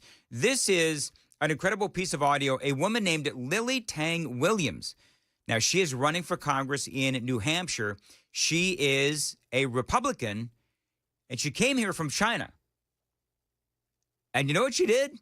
She did it legally. Well, I'm a legal immigrant. I came here right away. It took me 6.5 years to become citizen. My brother waited in China for 13 years come here. It is a slap in the face to all the legal immigrants who are still waiting in line all over the world with American sponsors. Some of them have been waiting for over 10 years. What kind of message do we want to send to the world? If you follow the law, we're going to punish you. And if you come here illegally, we'll give you quick pass to citizenship. I support deport all the illegal aliens who committed crime immediately. I mean, I love that. I do. By the way, if you want to learn more about Lily Tang Williams running for Congress in New Hampshire, I posted a link to that video, and it is on my X feed at Dan Mandis Show. So let me ask this question.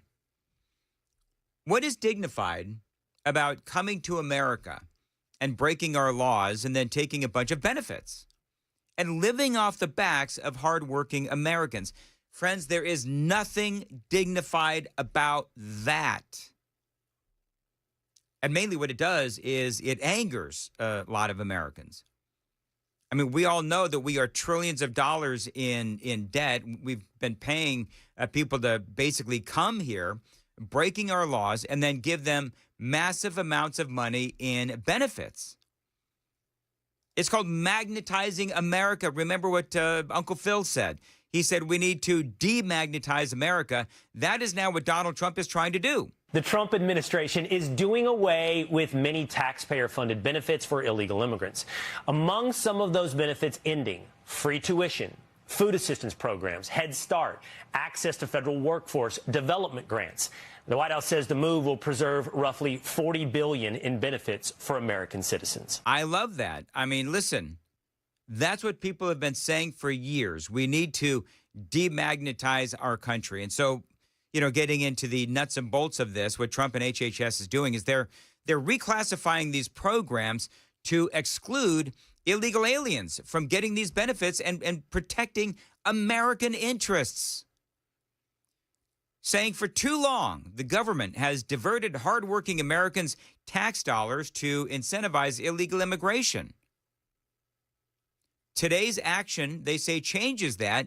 It restores integrity to federal social programs. It enforces the rule of law. It protects vital resources for the American people. And it works to demagnetize America. By the way, another thing that Donald Trump needs to do is protect the American worker. No one hires an illegal alien, I truly believe, out of the goodness of their heart. They hire them because they work them harder, pay them less, and undercut their competition. So this is about American business. This is about making sure U.S. citizens stay employed. This is about keeping wages at a certain level, not decreasing wages. It's the right thing to do. And there is a way to bring people in legally. Congress needs to address that. Yeah, that is Tom Homan. You ask anyone, and I know you folks are listening, you ask anyone who works, for example, in a trade. You work maybe in construction or painting, whatever it is. The undercutting of American workers by illegal aliens, what that does, it suppresses the wages of American workers. And it is a real problem because if you're, I'm just going to say, let's say that you're a painter, right? And you're an American guy, you were born here in Middle Tennessee, and you love to paint homes. And you charge, I don't know, I'm just throwing this out there, $30 an hour. Well, guess what? You've got, some dude that has come across the southern border, and he's willing to undercut you and says, I'll do it for $15 an hour. Well, then what choice do you have but to lower the rate that you charge? That is going on.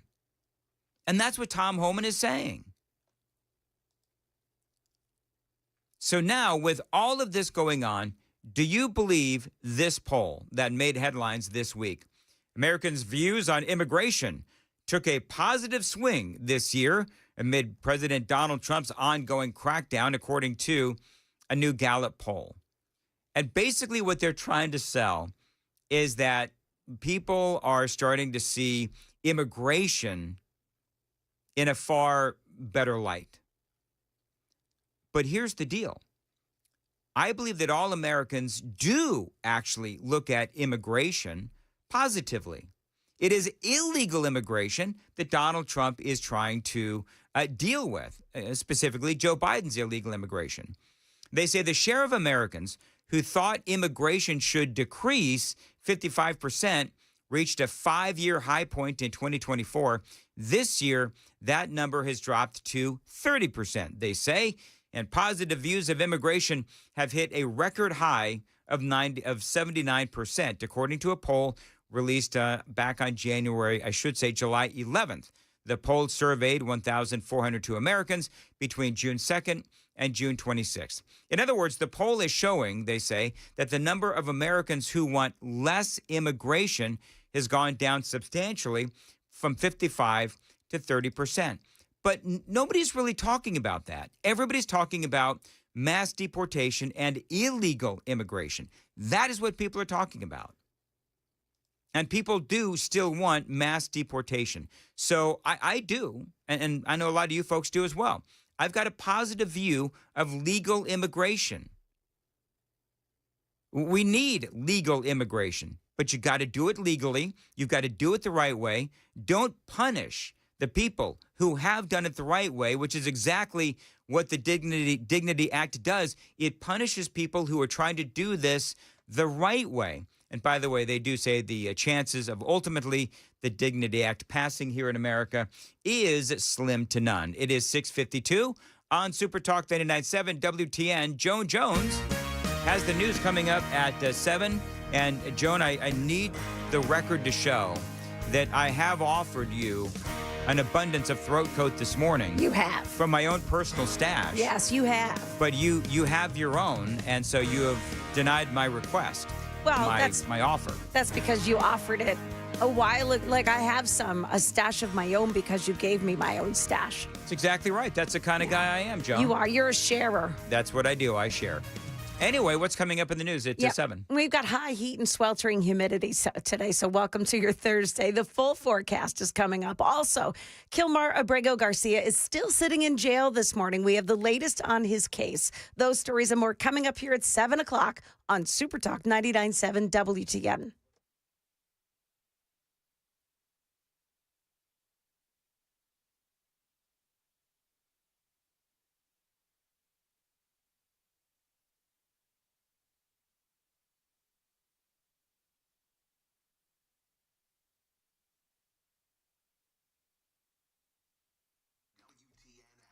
Dan Mandis here for my friends at Loan Pronto. Listen, if you are maxed out on credit cards, if you're struggling with high interest debt, Loan Pronto can help you.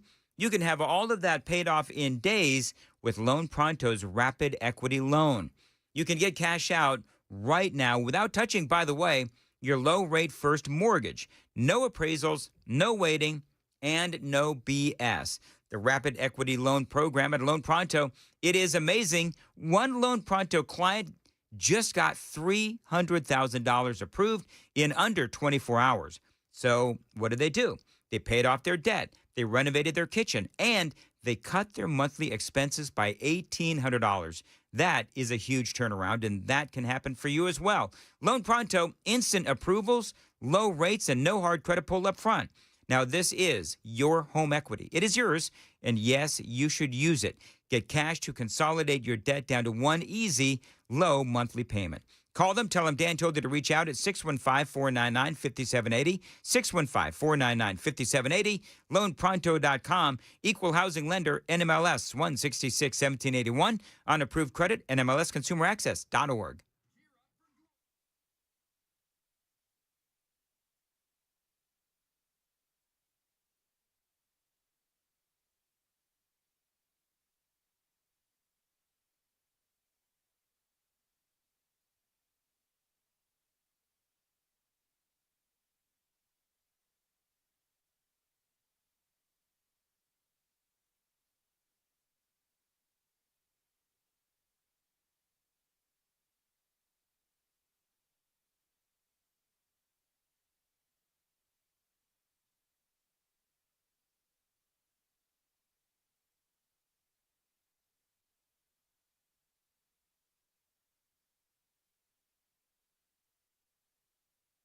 Dan Mendes here for my friends at Stoltz Co. Now, listen, this is a great Tennessee company that continues to grow and expand. Now, you know what Stoltz Co. does? I've been talking about them for years. Actually, one of my favorite clients, as a matter of fact. They build these pole barns, and they are amazing, and they're built really well. And yes, with Stoltz Co., they will stand the test of time. Now, your new pole barn from Stoltz Co., it can serve as anything, a garage, an event space, an equestrian building. We talk about the barn dominiums. You can live in these pole barns as well. And these days, those barn dominiums, they are new and improved. Stoltz Co. is now offering what they call turnkey options. Now, that means that they handle the design, the construction, and the amazing finishing touches. So you turn the key, you walk in, and you are home courtesy of Stoltz Co. By the way, they also offer storm shelters as well to keep you and your family safe. Call them, tell them Dan told you to reach out at 615-622-5992. For Stoltz Co., 615-622-5992. See examples of their great pole barns on their website, STOLTZCO, stoltzco.com. Also on the socials, Instagram and Facebook, stoltzco.com.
.659 Nashville's Morning News. All right, so what we've done, John had a great suggestion. Ask your listeners if they are changing their minds on mass deportation.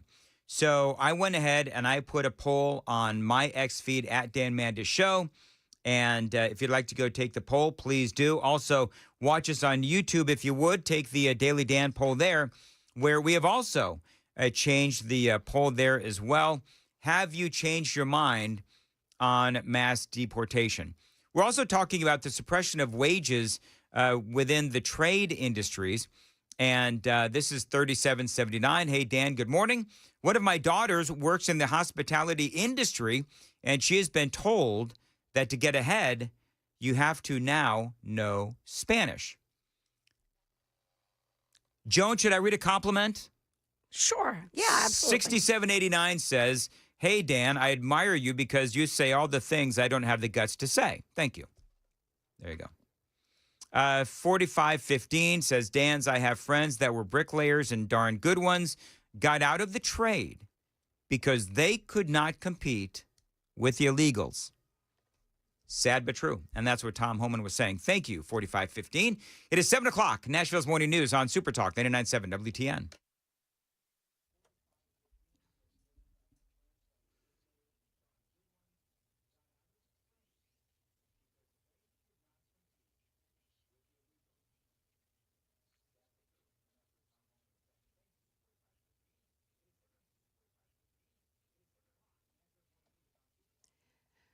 Good morning. It's 7 o'clock now, and I'm Joan Jones with your top stories. You may want to grab an extra water bottle as you head out the door today. It is going to be oppressively hot. Threat's going to be the heat index between 100 to 105, but could even feel hotter than that in some locations. Heat advisory is in effect for most of Middle Tennessee. Yeah, so Stefano tells us that there may be some thunderstorms today, too. Stick around for his full forecast right after the news. Nashville Electric is cutting off electric service to some residents in the Goodlettsville area tonight. That outage could last from 6 to 8 hours. NES saying that they'll be doing work to upgrade the power lines. A judge has decided against making a decision on Kilmar Abrego Garcia's freedom before his human smuggling trial begins. Yesterday, that judge declined to make a ruling, but suggested that the government prosecutor's case against him is weak. Abrego Garcia's attorney is fighting against him being deported to a third country. He spoke to Channel 4. It's hard to think about being in that position if you get dumped in a country where you have no contacts, have no language skills. It's a hard thought. Another judge in Maryland is considering blocking the Trump administration from immediately redeporting Abrego if he is released. Overnight, the Senate approved a White House request to claw back $9 billion from the federal government. It was a narrow win because of Susan Collins and Lisa Murkowski. They both voted with Democrats. Also, one Democrat senator was not in attendance because of the vote because of illness.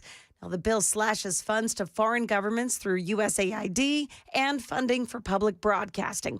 It heads to the House now, where it's up against a Friday deadline for passage.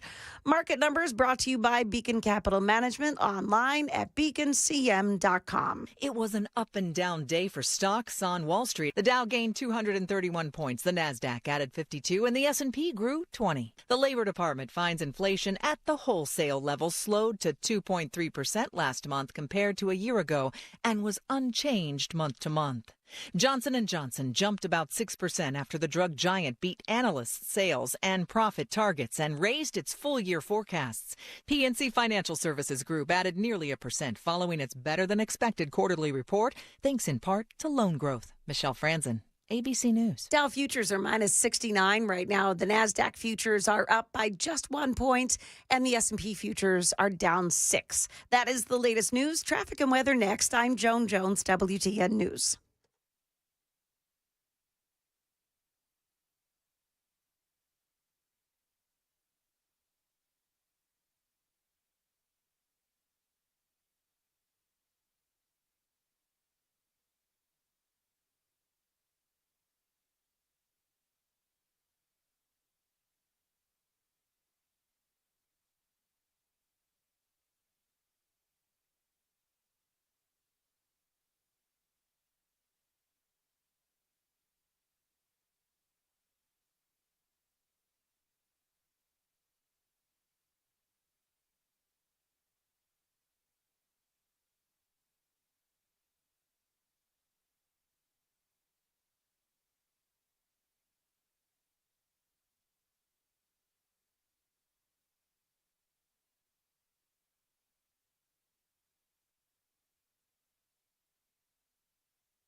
Got an accident this morning on 40 in the eastbound lanes at Cheatham Davidson County line, and the left lane is blocked off by it. Pretty slow around that, too. Glencliff, 40 westbound under Spence Lane, exit 213. The right lane is blocked off by a crash. And an accident in Christiana on 24 on the eastbound side before Epps Mill Road. And then you've got an accident as well on 24 in the westbound lanes before Hickory Hollow Parkway at 60. That one has the HOV lane blocked off this morning. Pretty heavy on 65 southbound, starting from the Bethel Road area down into Goodlettsville. And you've got some delays, pretty heavy too, on 24 as you're traveling westbound, starting around the TriStar Stonecrest Medical Center area. Traffic every 10 minutes every morning on Super Talk 99.7 WTN.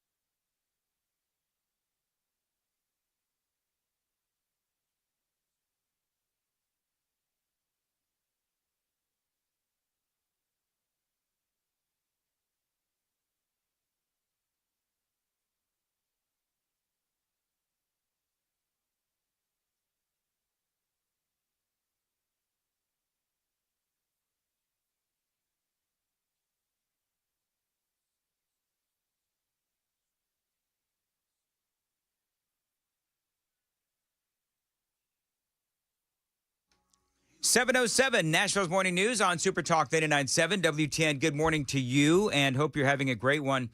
It is Thursday, July 17th of 2025, and we have a lot of news to get to this morning. The investigation into the massive, and I mean massive, Joe Biden cover-up does continue.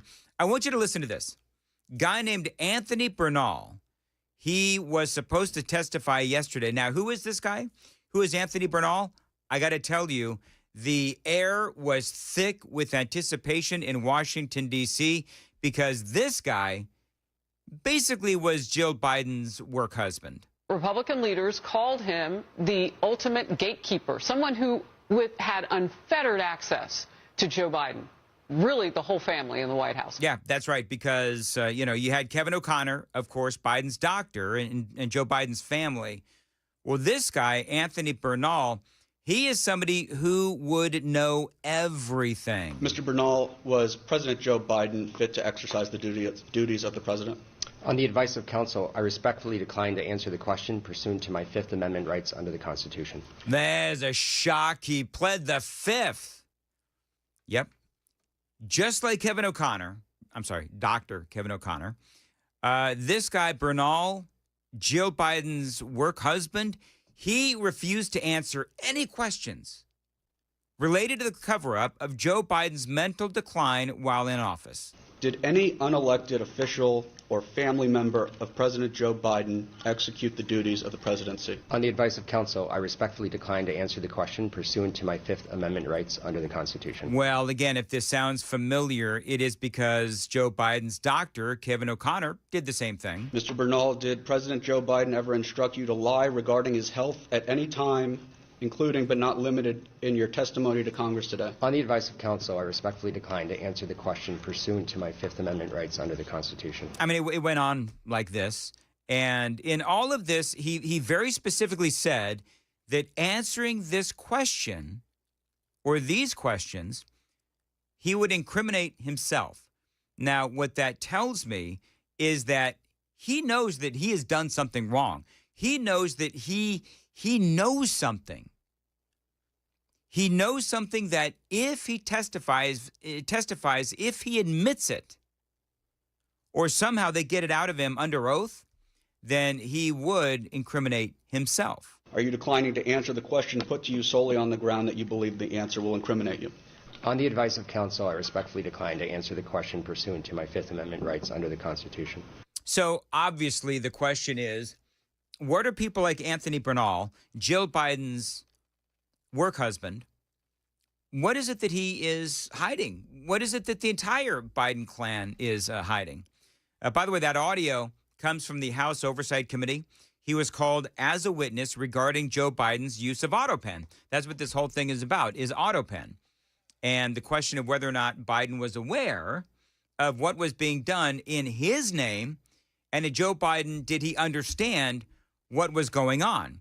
So committee investigators pressing this guy Bernal on his past assessments of Joe Biden's mental and physical condition during this interview, asking him whether he advised the then president to pardon his son, Hunter Biden, among other questions, and whether Joe Biden was fit for the presidency. And again, you just heard his response over and over again. He pled the fifth. James Comer, of course, is not surprised by any of this. And by the way, neither am I. This is the second witness that we've brought in via subpoena for a deposition that has pled the fifth, and they've stated they're not going to answer questions. I think that the American people are concerned.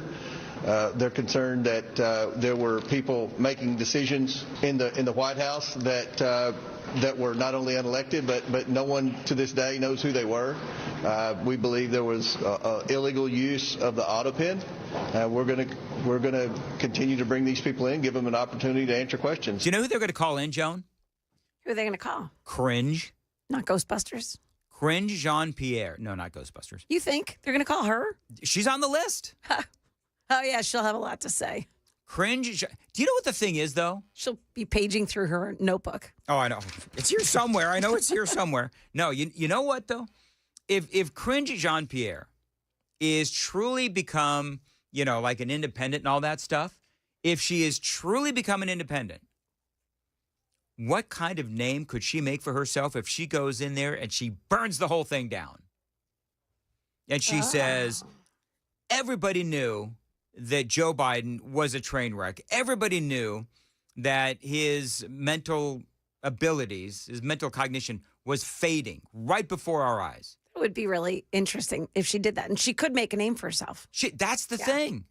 Because nobody takes her seriously right now. And I mean nobody. Nobody on her side of the aisle, certainly nobody on our side of the aisle, really thinks much of Cringe Jean-Pierre.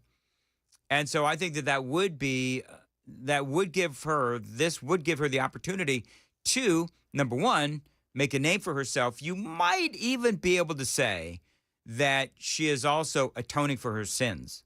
Maybe. Thank you, Joan. She'd have a lot of atoning to do. That's a lot of atoning. Yeah.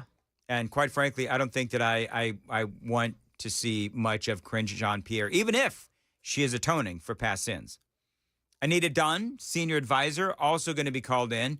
Ron Klain, former chief of staff, and Ian Sams, communications aide, and a host of others from the Biden administration. Now, you know that they've circled the wagons, obviously. So we're not going to really find, in my opinion, we're not going to find much out. And I believe that everyone knows that. But remember, Biden did that New York Times interview. We talked about this earlier this week, Joan, where Joe Biden claims that he made every clemency and pardon decision. That's what he says, his exact quote. And he said that to the New York Times, right? Yes. Do they have video of him saying that? Not that I know of. So do you trust that he actually said that? Or was it a statement that was sent in by somebody in his family, inner circle, whatever? That's a great point. I don't know how they did I don't know if there is audio floating around of Joe Biden in the interview with the New York Times and I also don't know if they pushed back.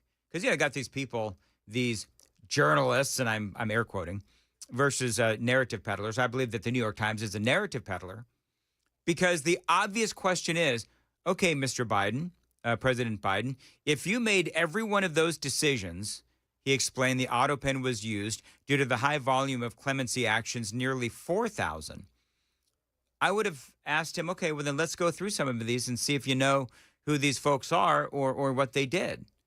Because I guarantee you that they don't. By the way, they also looked at emails. The New York Times looked at emails, and the emails actually showed that Joe Biden's chief of staff gave final approval for auto pen signed pardons, including his family members, including Hunter, the January 6th committee, Anthony Fauci, Mark Milley, among others, at night. An aide's email at 10:03 p.m. I've also seen other stories that said that it was 10:32 p.m., whatever, that day. And it summarized the decisions from a meeting indicating that Biden wasn't in the room for every single action. So I think that it was one of those situations where they just said, here's what we're going to do. Let us handle the details. And I think Biden said, in his rather diminished state, I think Biden said, okay. I've got a little bit more detail on this straight ahead. It is 7:15. Time to check the roads on WTN.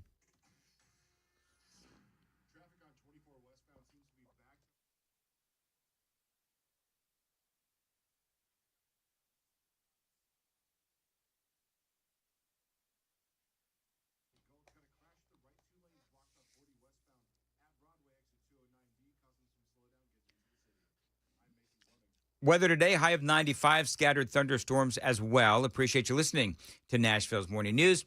Talking about Joe Biden, the auto pen scandal, the auto pen cover-up, the cover-up of his rapidly mentally diminishing mind that happened while he was in office. And the big question is, really, it does have to do with, these pardons where he supposedly gave pardons and clemency to family members, Mark Milley, Anthony Fauci, and thousands of others. Staffers also admitted to the New York Times that they were not always in the room when Joe Biden gave that final approval. So I want you to think about this.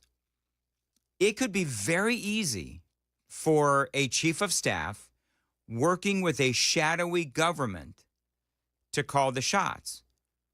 Because if you've got one guy who really is the gatekeeper, maybe working with Joe Biden, if you've got one guy that is the gatekeeper, he can say, well, I was with the president and he said yes, this is, these are who we want to pardon and this is what we want to do regarding policy. It would be really easy. Have one person say, oh, yeah, I was in the room with the president. This is what we're going to do. And then start auto-penning away. Whenever you vote for somebody at the ballot box, you expect that person to be the person who's actually calling the shots, the person who's going to be held accountable for what's done during their administration. And as we're seeing here, not only did Joe Biden not approve of all of these pardons himself, but he approved certain criteria that a bunch of people would fall under. Yeah, you see, that's Congressman Brandon Gill. That is exactly what I was talking about. And so I can see them asking Biden a question like, Mr. President, if someone may be unfairly prosecuted by that evil Nazi Donald Trump coming into office, would you like to grant them pardons or clemency? And I can see him saying yes, and they would fill in the blanks. That's how I see this happening. That's kind of like what Republican Congressman Brandon Gill, it's kind of like what he's talking about. And as the White House learned new information, the White House team changed who was on those pardon lists without Joe Biden's knowledge and signed these pardons in his name without his approval. That's wrong. That is a major scandal. And listen, President Trump is exactly right. There were things done, legal things, pardons done in Joe Biden's name that he didn't know about, and that's wrong. And here's the other thing. Even if you had a list of people, they would add to that list. That's what Brandon Gill is saying. They would add to that list and not tell him. Assuming, by the way, that they told him in the first place, of course. But, to me, and I understand that there's so many people, and understandably so, that are focused on the pardons. I mean, we spoke yesterday, which Biden official or cabinet member do you most want to see hauled off in handcuffs? And I think it comes down to basically two. You've got Anthony Fauci and you have Alejandro Mayorkas. Those are the big two. Other people, of course, saying Joe Biden himself. I would agree with that, although I don't believe that Biden really knew what was going on, but whatever. But there's also all of that legislation.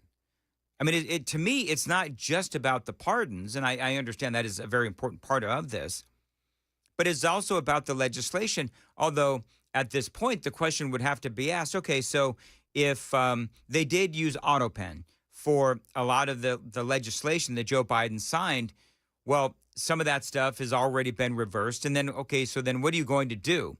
Are you going to then go in and relitigate that legislation that, Joe Biden and the Democrats and some Republicans were able to push through? What do you do if you realize that Joe Biden had no idea the stuff that he was signing and the legislation that he supposedly signed into law. What do you do with that? Do you then automatically reverse it? Do you have the current president then and the current Congress and the Senate? Do you have them go ahead and do a very quick relitigation of all of that? I don't know what you do. But at least with the pardons, you have a concrete action that you can take. The concrete action that you can take is, okay, so if AutoPen was used and Biden didn't know what the heck he was doing, then we are going to reverse it. And Dr. Anthony Fauci, Mark Milley, and all you other folks, Alejandro Mayorkas, would like to have a word with you. So there is something actionable there. Donald Trump was asked about all of this yesterday. Look, the AutoPen, I think, is maybe one of the biggest scandals that we've had in 50 to 100 years. This is a tremendous scandal. And I know the people on the other side. The people on the other side of the Resolute desk, I know them. Lisa, the whole group, and they're no good. They're sick people. And I guarantee you he knew nothing about what he was signing. I guarantee it. So now the White House is also, by the way, because, Congress, the House Oversight, they are checking into this, but also the White House is investigating. They say that they are going to go over, how'd you like to have this job, Joan? They're going to go over 1 million pieces of material.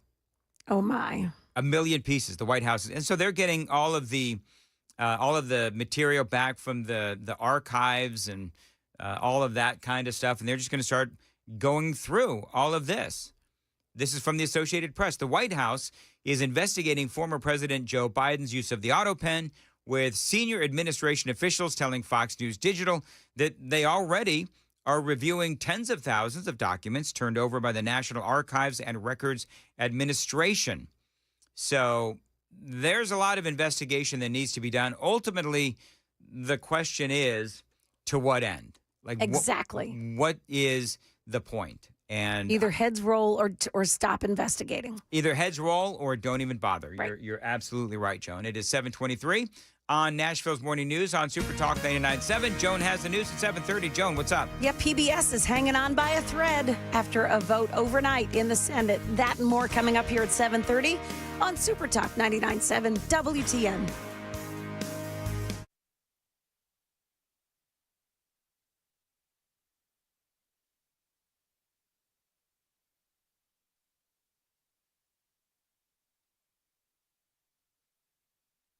GetMed is here, 723 Brentwood Jewelry. Listen, if you need something, a gift for graduation, birthday, anniversary, whatever the occasion, the place you should go is Brentwood Jewelry. Now, if you're going for a husband, a father, a brother, you need a great gift idea.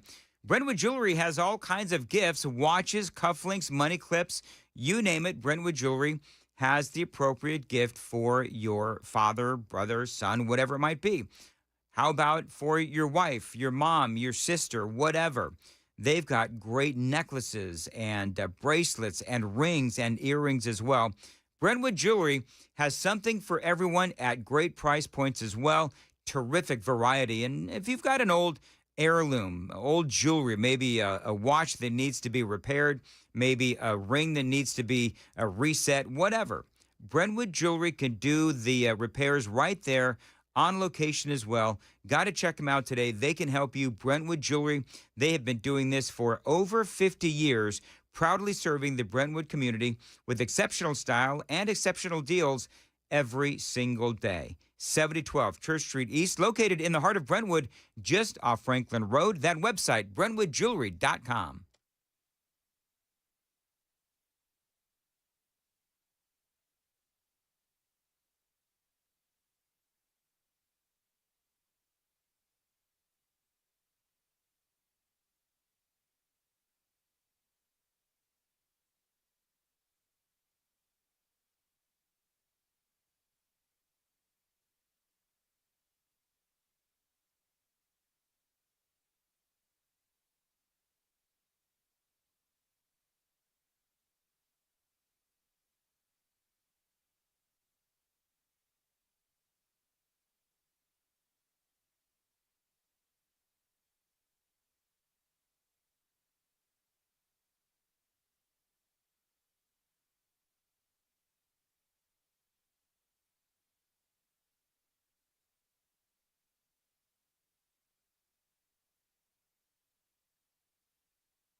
Dan Med is here, Vision for Life. They are celebrating 20 years of 2020. Now, since 2005, Dr. Jeff Horn, by the way, this is my doctor, has provided thousands of patients 20/20 or better vision. Dr. Horn's expertise and dedication have made him a leader in cataract, LASIK, and other vision correction surgeries. Dr. Horn's commitment to providing the best possible patient experience, in addition to the most advanced technologies in vision correction, has made Vision for Life one of the premier vision correction centers in the world. You got to check him out. Tell him Dan Mandis told you to reach out. If you're thinking about vision correction, I waited for years. My only regret is that I didn't do this sooner. I did go through Dr. Horn and Vision for Life, and I do recommend them highly. Please celebrate 20 years with them of providing 20/20 vision by scheduling your consultation today. 615-436-2020, 615-436-2020, visionforlife.com.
.729 on Nashville's Morning News on Super Talk 99.7 WTN. We've got CNN on in the studio, Joan, and I see my buddy Harry Enton, who I really like. Everybody knows. The question on this poll, Republicans who approve of Donald Trump, and where are they now as opposed to where they are in prior polling? In other words, with all of this stuff that's been going on, how's Donald Trump doing with Republicans? Do you think it's don't guess yet, Joan? Okay. Do you think Donald Trump's support among Republicans has gone up or down? What do you think? I think it's probably gone down. Okay. All right. We'll talk about that coming up next. I'll tell you what I think coming up next as well on WTN.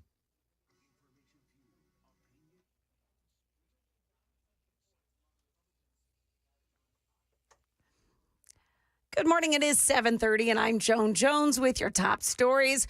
Right now, the temperature is right around 79 degrees. We do have some partly cloudy skies and the chance of thunderstorms later, the high going to 96, and there is a heat advisory. It'll feel more like 100 to 105 again today. A slow-moving vote-a-rama in the Senate is now over, and the rescissions package that cuts funding for USAID and public broadcasting has passed. Voting against it, though, were Senators Susan Collins and Lisa Murkowski. I don't disagree that NPR over the years has tilted more partisan that can be addressed, but you don't need to gut the entire corporation for public broadcasting. That bill will now head to the House for a vote. It needs to be voted on by tomorrow. Capitol Hill police spotted a suspicious vehicle on government grounds yesterday, and that driver, who was a man from Oregon, had a car full of weapons. Capitol Police and other agencies are doing a deep dive into the background. 23-year-old Nolan Churin, who was detained near one of the entrances to the U.S. Capitol to try to figure out what he was doing after police discovered an assault-style rifle, a handgun, ammunition, a sword, a bow and arrow, and what appears to be a medieval-style hatchet and spear known as a halberd. In his car, he's facing multiple charges, including illegal possession of a high-capacity magazine. That's ABC's Pierre Thomas reporting. And got a heads up here before this next story. It is disturbing and it involves children, so you may want to turn the radio down for a moment. A Murfreesboro woman is accused of having child pornography involving babies that she shared on Snapchat. Here's WSMV4's Tracy Cornett. Sophia Carrier worked at a daycare in Rutherford County. This investigation started in March. Carrier was arrested at her work. Court documents say she admitted to uploading and sending the videos with other users online. Carrier is in jail on a $120,000 bond. That is the latest news. We've got traffic and weather ahead. I'm Joan Jones, WTN News. Good Lord, Joan. I know, it's awful, and it's one of those things that if you don't want to hear it, just turn the radio down. Well, you're right. Absolutely. Yeah. I don't understand people who think about how blatant they are, how emboldened they are these days. They're putting this on Snapchat? Putting it on Snapchat. And the story further goes on to explain that she was sending these videos to somebody else, and in so texting to them that she enjoyed watching. Ugh. Yeah. Ugh. And she was working in a daycare. You know, I don't know what, and this is the inappropriate place for this, but I don't know what kind of vetting or screening do they do in daycare? Like, is there something that they are able to, like, I don't know. How do you prevent this from happening? I don't like, are think these that people you vetted? can, I don't think you can go through their social media and say, I'd like to see your Snapchat. I don't know that they could do that. No, and if they did it at the clinic, or I should say at the daycare. So that's another part of the story that it's not clear if she has these videos from the daycare center. We know she worked there, but I don't know if it's related. Interesting. All right. Well, thank you, Joan. 7:34 on Nashville's Morning News on Super Talk 99.7. I want to tell you about my friends at the Wellness Institute of Nashville. They've got a great special going on right now for the month of July. $12 for a comprehensive exam, x-rays if needed, well-explained diagnosis, and that first treatment for only $12. Now, that is huge.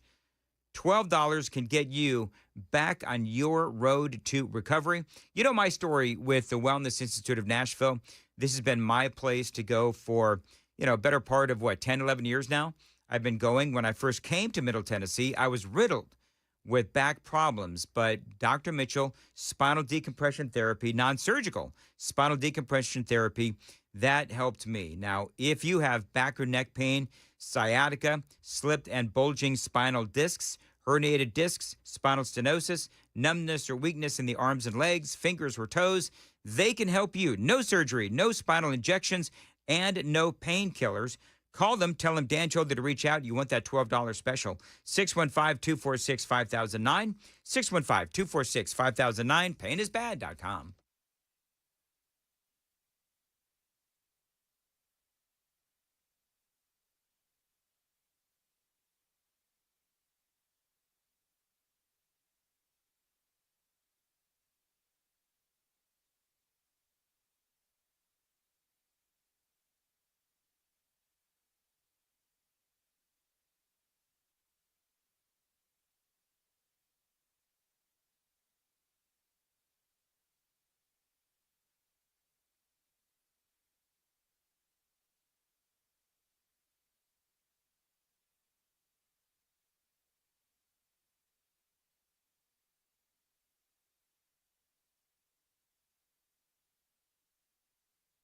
7:36, Nashville's Morning News. Want to tell you about my friends at the Glock store. Now, I've been going to the Glock store for a long time, and this is my place to buy guns, buy bullets, train as well, upgrade my gun, all at the Glock store. Now, they carry all the Glocks, factory and custom, plus they've got the PBGs. You know what that is, right? The plain black Glocks at the lowest price possible. They've also got the factory-colored, competition-ready Glocks, collectible Glocks, custom Glocks, and, of course, the very popular trumpet Glock. Upgrades, by the way, they have upgrades. Now, I've done all of these to my gun, red and green dot optics, updated triggers, and the lowest prices on Glock magazines in the country. As a matter of fact, right now, best part of this month's deal at the Glock store, you buy a 10-round test pack 9mm ammo for just $6.99. You get to try any of their Glocks in the rental department, including the GOAT, they like to say, the Glock 43X, the most popular concealed carry handgun in the country. Shoot270.com. Always please tell them Dan told you to reach out. Shoot270.com, Glockstore.com. My friends at the Glock store, minutes from the airport and worth the drive from anywhere.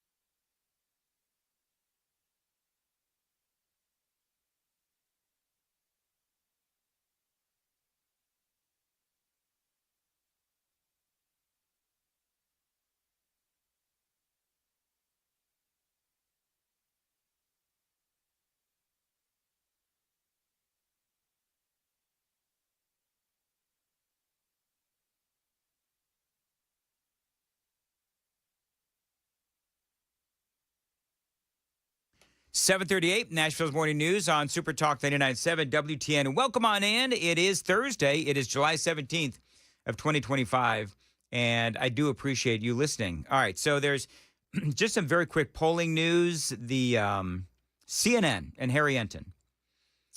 Republicans who approve of Donald Trump.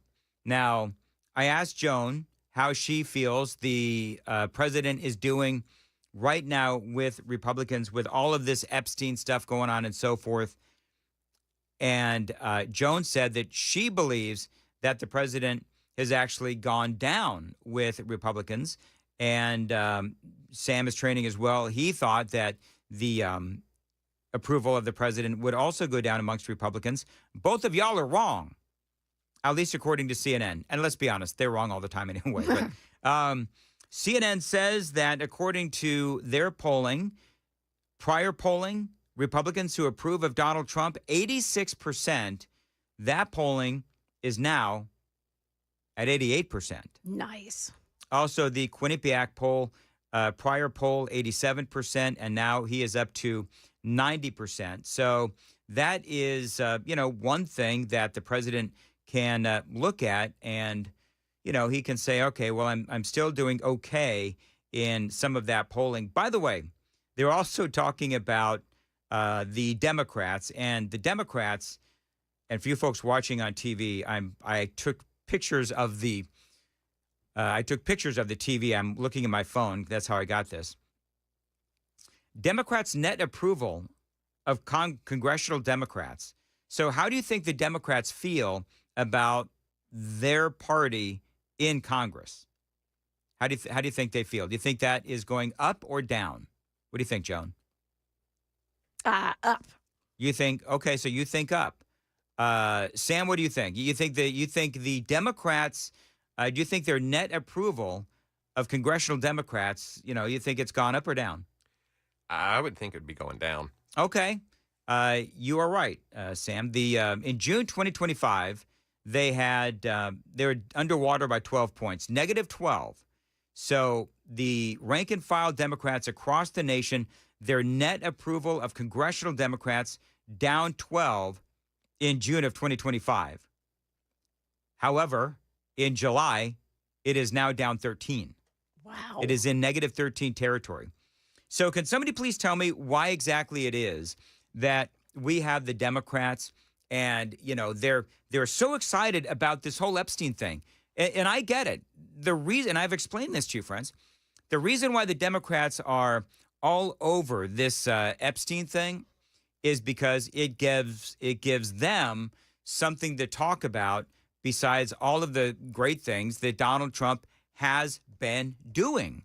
And so that's why all of a sudden, oh, by the way, 6649 is asking why. Well, I think the reason why is because, and what have we been talking about the last couple of weeks, that the rank and file in the Democrat Party, they don't believe that the Democrats in Congress are fighting Donald Trump hard enough. Remember, they want blood. Remember that whole story? Part of that whole assassination culture that we've been talking about.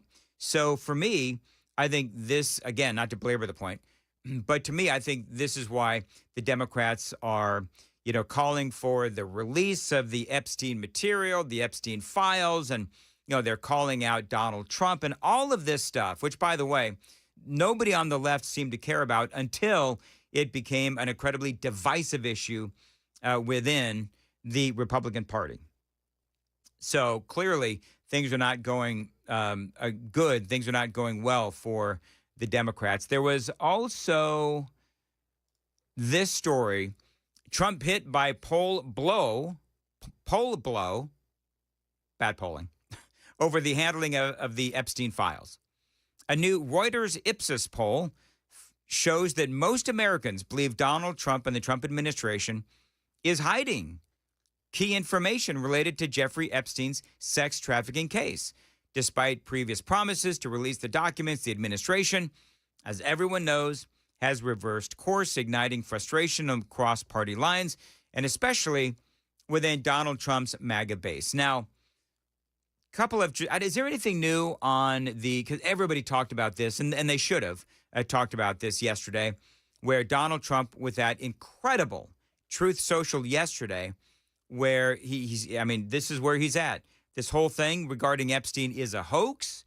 And if you are still talking about Epstein, then I don't want your support. I have never in my life, and this is actually saying something, I have never in my life been so horrified by a social media post regarding, political, as I was in what Donald Trump did yesterday.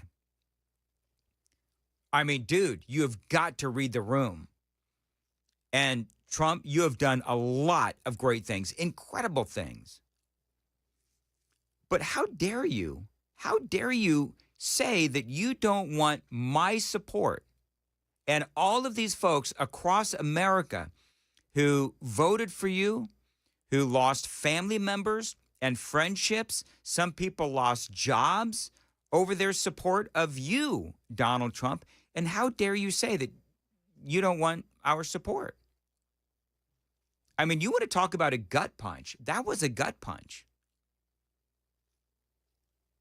And I think he is totally blowing it on this one issue. And the American people who are Republicans, it seems to me like a lot of folks actually agree with where I'm at. And he's also out there saying that this is, Joan, real quickly, look at retail sales. They have now gone up in June. It's great news. Just released? Just released moments ago. Okay. So Donald Trump is out there saying that this whole thing is a hoax, right? That's the other thing that he's saying, that this whole thing with Epstein is a hoax. It was, something that was the doing of James Comey and whatever. I love how they do this.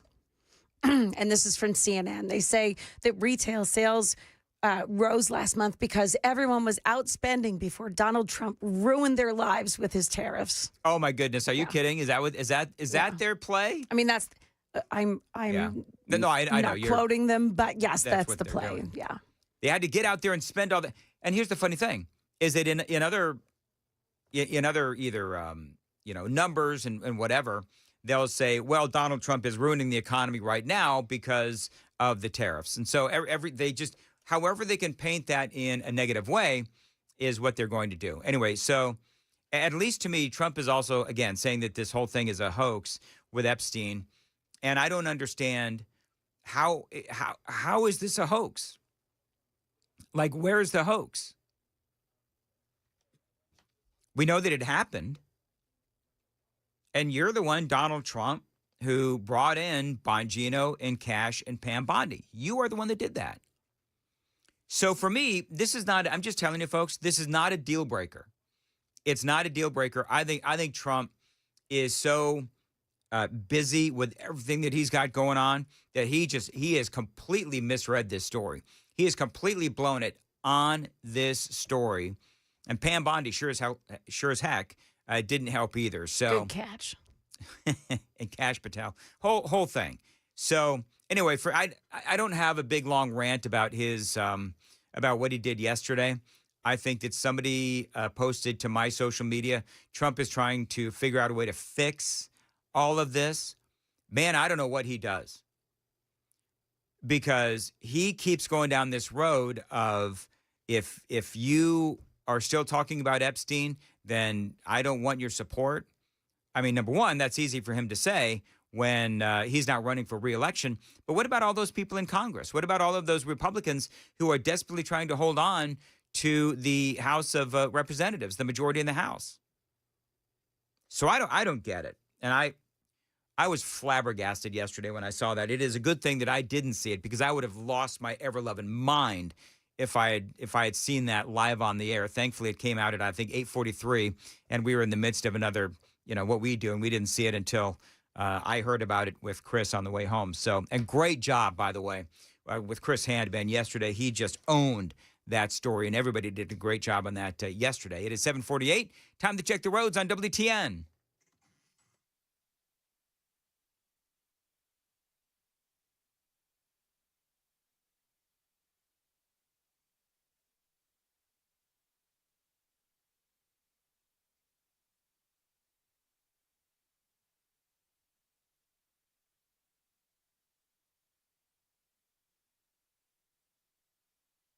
$7:48 on Nashville's Morning News on Super Talk 99.7. As far as, and Joan, maybe you can help me with this. Weather today, high of 95, scattered thunderstorms as well. Mm-hmm. Did Republicans vote against releasing the Epstein files?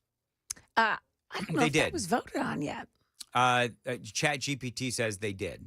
Okay. And so, I believe that the reason why they voted against releasing those files, I don't know what the official reason is, but I think Republicans desperately want this to go away. Here's part of the dynamic, is that unlike Donald Trump, the Republicans are coming up to, of course, midterm elections. They desperately want to hold on to the majority. And so if this came up for a vote, it's going to go one of two ways. You're going to either vote, yes, we need to release the Epstein files, which means that you are effectively going against Donald Trump, right? If you vote no on releasing the Epstein files, well, then you are trying to protect pedophiles. So for Republicans, there is no good way to be able to deal with all of this. And by the way, if you also voted yes on releasing the Epstein files, then you run the risk of being accused of trying to do harm to the victims here by bringing this story up yet again. Although, as I said yesterday, well, if you were one of the victims of the whole Jeffrey Epstein trafficking thing, well, you have sat around for years now waiting for the people that did horrible things to you to face justice, and you haven't seen that. So I just don't think that the Republicans, they are kind of in a no-win situation, and the Democrats are absolutely owning this. They are throwing gasoline on the fire, and they are enjoying this a lot. So anyway, that's just my take on the whole Epstein thing for today. I may have some more, fire and brimstone, whatever, tomorrow, but at least for me today, I think there's a lot of other news that I've been covering. And I think that President Trump, he has done a lot of great things. But this one, I believe it's got the opportunity to lose him a lot of Republican support. It is 7:51 on Nashville's Morning News on Super Talk 99.7 WTN. By the way, in case you haven't heard, Chris Hand and I, today is the big day. We are recording our next version of Mostly Peaceful with Dan and Chris. And today we're going to focus on memes. And so if you've got a favorite meme that you want us to share on the Mostly Peaceful podcast, then do me a favor and do me a solid and send it. Joan, I'm starting to sound like you. Oh, no. Do me a solid Sorry. and send me your favorite meme of the week. And if we use that meme on today's episode of Mostly Peaceful with Dan and Chris, if we use your meme on the podcast, you get to watch it for free, like everybody else. Doesn't everybody else watch it for free? You know what, Joan? Is there any prize for this? Why are you always why are you always calling me out in this stuff? All I'm saying is that you can watch it for free, just like everybody else. I see. We don't have any. Do you know what I can do? I can give away all. You know what, Joan? You know what I'm gonna do? If we use your meme, I will give you an autographed little package of throat coat. It'll be autographed, Joan. Wow. That's something, Dan. That one right there, if we use your meme. Wow. I know. Joan, you're speechless. I can tell. This is a very big whatever. All right, moving on. But yeah, send me your memes into the super text line, 615-737-9986. What's coming up? Well, she's in the hospital right now, but THB is going to arrest a local woman as soon as she's released. Also, a pop star from the 50s and 60s has died. We've got that and more coming up at 8 o'clock on Super Talk 99.7 WTN.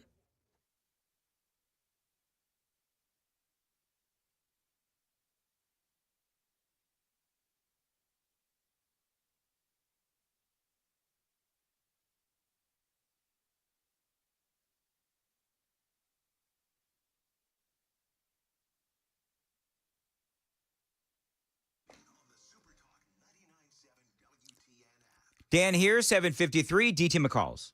Now, DT McCall's is a great company. I've been buying stuff from DT McCall's for years. You know, they've been here for years, actually decades. They've actually been here for over 100 years. 3 generations of treating people right. That is what DT McCall's is all about. Great prices, fantastic selection, and terrific value as well.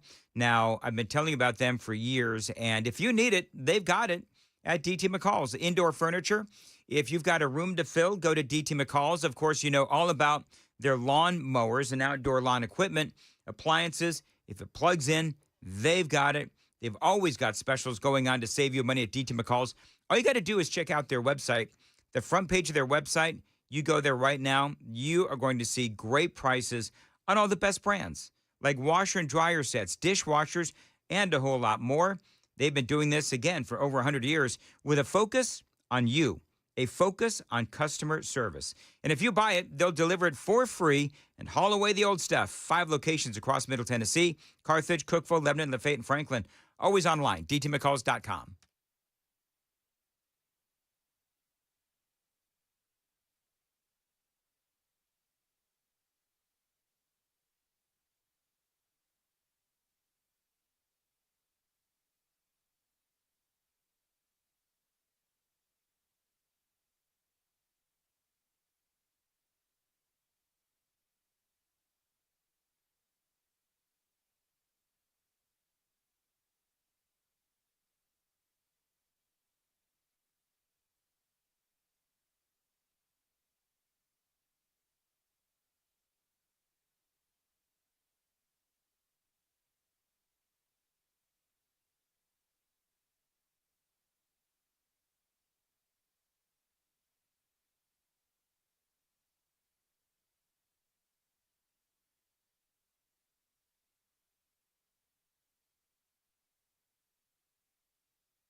7:58, Nashville's Morning News on Super Talk 99.7 WTN. Super Text line is open, 615-737-9986, 615-737-WWTN. So I guess we'll have to wait and see what happens with the whole Epstein files. I do believe that the Republicans should allow, for example, the release of the Epstein files. I would love to hear Ghislaine Maxwell come in and testify as well. I truly believe that. The Republicans are in a predicament because right now you've got the Democrats saying, well, why aren't they allowing for the release of these files? And Republicans, in my opinion, they are making a mistake by not voting to release all of this and certainly have Ghislaine Maxwell come in and testify. That's number one. But again, number two, not to belabor the point, but if they vote to release this stuff, well, then seemingly they will be going against Donald Trump. And I don't know. The whole thing doesn't make sense to me. Maybe we can try to get one of our lawmakers on to talk about why it is exactly that they would vote no. But at least for me, Trump, it's almost like at this point, this story has taken on a life of its own, and it's not good for Donald Trump or the Republicans. Got a lot more. Got a lot more. Straight ahead on WTN.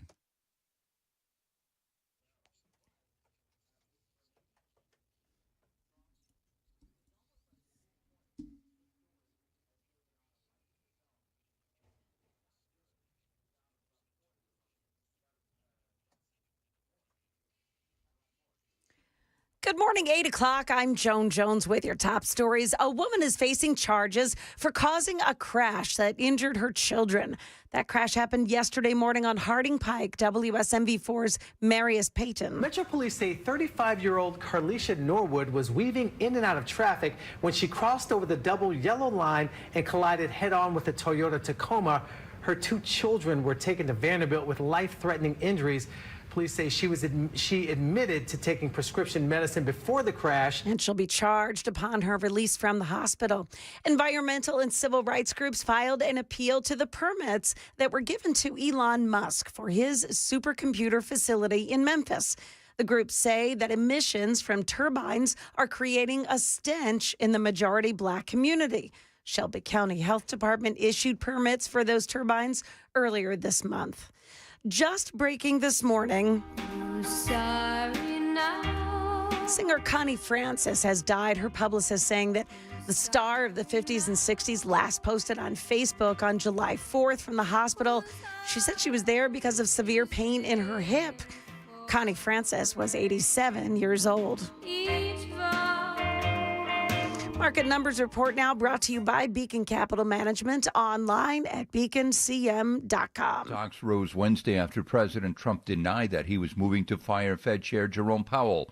The Dow gained 231 points to close back about 44,000. The S&P and NASDAQ each rose more than 0.25%, the NASDAQ finishing with a new record. Investors were likely cheered as well by Wednesday's snapshot on inflation. The Producer Price Index tracking prices at the wholesale level was unchanged between May and June. Shares in United Airlines sank 3% in after-hours trading after the carrier revised its expectations for the rest of the year downward.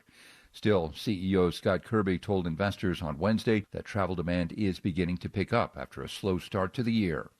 After a 10-hour vote-a-thon, the U.S. House overnight advanced a package of bills aimed at regulating cryptocurrency by approving rules for debate on the measure.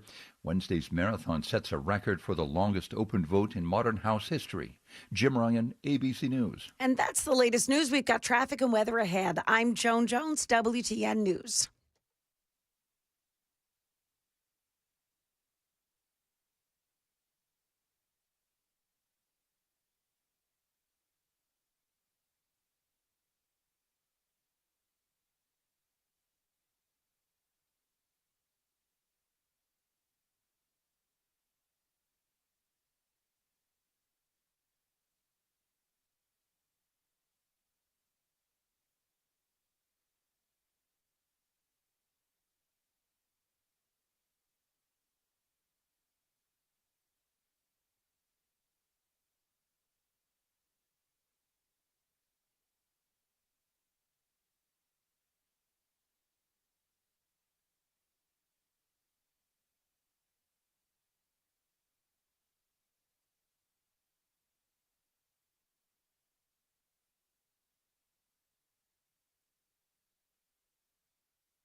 8:06 on Nashville's Morning News on Super Talk 99.7 WTN. Good morning to you.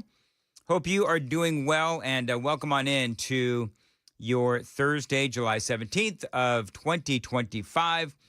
I was talking earlier, by the way, Dan Mandis here along with Joan Jones, KGB as well. And I was talking earlier about this Dignity Act, and this was way previous in the radio broadcast.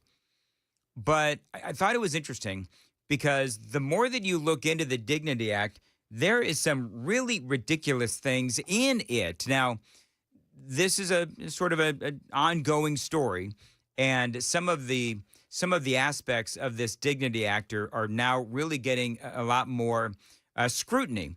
For example, and I'm just going to go through some of this, because Donald Trump has been saying, and he said this the other day, and it is a very, very true story, that he has had a lot of success so far in solving the illegal alien crisis. We're going to fully fund the final sections of border wall, impose a new remittance tax on money sent back to foreign countries, and dramatically increase deportations to a bare minimum of 1 million illegal aliens per year.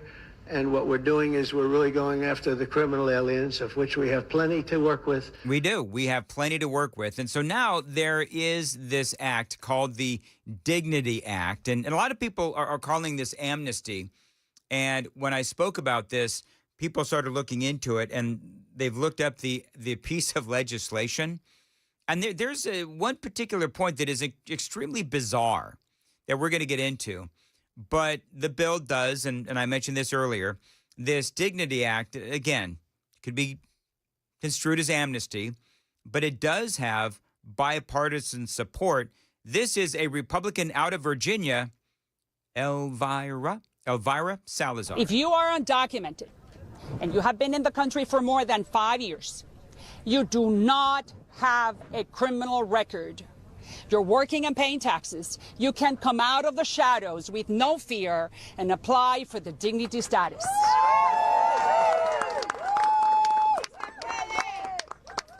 That means they will pay a fine of $7,000 over 7 years, buy their own health insurance with no access to any federal programs, and contribute 1% of their salary to the United States Treasury. That is $50 billion plus. Just do the math.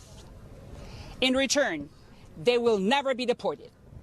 They will be able to go home for Christmas or to go bury their mother and come back to the United States to continue working and paying taxes.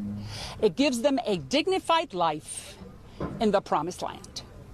So dignified in the promised land. All right. So as I mentioned before, buy their own health insurance, pay $7,000 fine, contribute 1% of their salary to the Treasury. But I don't know how we enforce any of this. And you know what's interesting too, by the way, is just realized that, okay, so if they're going to be forced to buy their own health insurance, are these, because remember, this is bipartisan, are these the same Democrats that have been screaming that Donald Trump is kicking illegal aliens off of, or Americans off of their Medicare, right? Or the Medicaid? So that's part of the question that I would have is, okay, well then you just said, and you've been accusing Donald Trump of kicking people off of Medicaid. Well, it sounds like you're trying to do the same thing by forcing illegal aliens to have to buy their own health insurance. But here's the deal. Like, I don't even buy any of this crap. How are you going to enforce a $7,000 fine? How are you going to enforce contributing 1% of their salary to the Treasury? You can't enforce any of that. So it's going to be a big bait and switch, right? So you allow all of these people to come in here, give them whatever it is that you're going to give them to allow them to stay in this country till further notice. But all of this other stuff, you know, it sounds good, but I just don't see how this would be enforced. And I guarantee you, if the Democrats end up in charge of the House of Representatives and the Senate, you get a Democrat into the White House, well, then guess what's going to happen? All of that will just mysteriously go away anyway. You know, I want you to think about what we all went through with Joe Biden's economy, right? You had inflation over 9%. Do you really think if Congress was controlled by the Democrats and the White House is controlled by the Democrats as well, they wouldn't rush a bill through to grant some sort of a pause on whatever payments are actually being made? So again, it sounds good in theory, but the reality is no. I think it's a bait and switch. And they're talking about what is in this bill. And so this is a post by Will Chamberlain, where she said she's made a huge point of saying that gang members will not be admissible in, getting this bill if it passes. The gang members, they're not eligible for this deal. But here's the thing, is that apparently there is a provision that if you voluntarily participate in offenses committed by a criminal street gang, you will be ineligible for either the Dreamer path for citizenship or the adult path to permanent residency. He says in the very next provision, the legislation actually bars the Department of Homeland Security from using state and federal databases to prove that someone is a gang member. Well, how exactly then does that work? So in other words, gang members are not allowed to be able to take advantage of this deal. But we're going to take out any possible way of defining you as a gang member, regardless of what exactly it is that you've done. Why would they do that? Why would they say that states are not allowed to utilize the Department of Homeland Security, the database, and all of that to define a gang member? I mean, that is insane. But you see, that's what I mean when I say that the devil is always in the details and there's always a bait and switch. I mean, this is what the Democrats do. No. Because this is bipartisan. So there's a bunch of Republicans who are doing this as well. And so to me, I think this whole thing is just BS. But what they're doing, part of what they're doing is they're rehashing this bill from 2023. It would grant legal status and protections to undocumented immigrants already living in the U.S. And the question is, what does legal status actually mean? Does that mean that they're simply making sure that visas are up to speed, or does it mean giving them full citizenship, including voting rights? Reforming the asylum screening process to provide an opportunity for review and access to counsel. Okay, Republicans who would vote for this, who's going to pay for that counsel? Obviously, it's going to cost a lot of money. Creating new creating new regional processing centers so migrants do not have to make that perilous journey to the U.S. Mexico border to seek asylum. Now, that I actually like. So if you're living in, and Trump tried to get this done, if you're living in Honduras or El Salvador, whatever, then we'll have centers there where you can fill out all the paperwork. You don't have to come here, where, as we know, under Joe Biden and Barack Obama and other presidents, you can come in, fill out some paperwork, show up in a couple of years, and you dissolve into the system, right? That's ultimately what happens. Investing in border security and modernizing land ports of entry. Okay, is this a wall? Is it remain in Mexico? What is it? Mandating accountability for ICE, which ticked me off immediately when I saw that because when it says we're going to mandate accountability for ICE, really? Because it seems to me like ICE is under fire. And so to mandate accountability for ICE, that means you're going to, number one, put restraints on them. Number two, you are going to further encourage open season on ICE by unmasking them, not allowing them to wear masks. They also talk about providing a pathway to citizenship for dreamers and so on and so forth. They do, again, call this bill the Dignity Act. But, I guess part of my question is, okay, so for the Democrats, I would ask them, what exactly is dignity to you? You already hijacked the rainbow. You already hijacked the term diversity. You've already hijacked the term equity.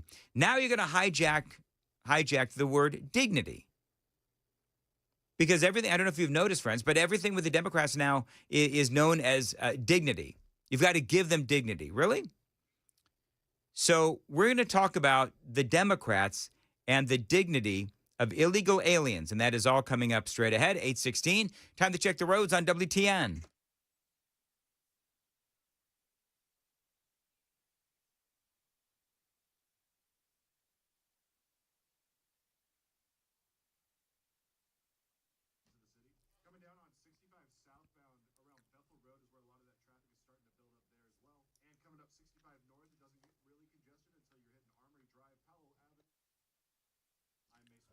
At 8:16, as far as your weather goes, hot today again, high of 95, scattered thunderstorms as well.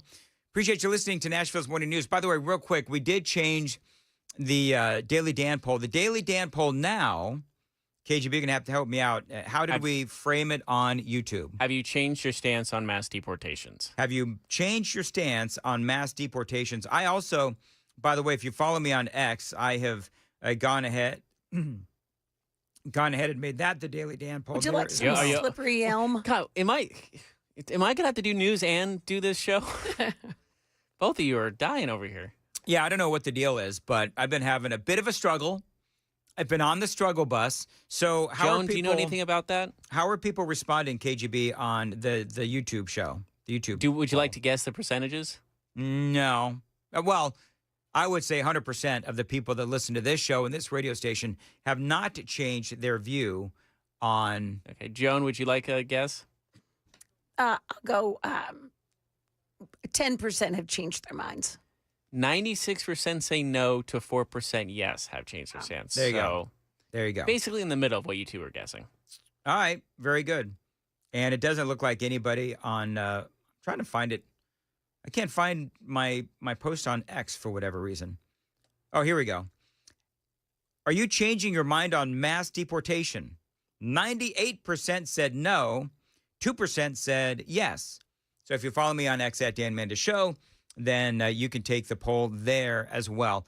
This is one of my absolute favorite pieces of audio for today. Well, I'm a legal immigrant. I came here right away. It took me 6.5 years to become citizen. My brother waited in China for 13 years come here. It is a slap in the face to all the legal immigrants who are still waiting in line all over the world with American sponsors. Some of them have been waiting for over 10 years. What kind of message do we want to send to the world? If you follow the law, we're going to punish you. And if you come here illegally, we'll give you quick pass to citizenship. I support deport all the illegal aliens who committed crime immediately. Go get them. Yeah. That is Lily Tang Williams. She is running for Congress in New Hampshire. She's Chinese. And she spent a lot of time coming in here the right way. So let's ask the question. Because, the Democrats with the Dignity Act. Have you noticed that, Joan, by the way? Where everything the Democrats are now doing, they attach the word dignity to it. Oh, yeah. All of a sudden. And it's like they all get a memo. They do. Hey, everybody, let's start hijacking the word dignity.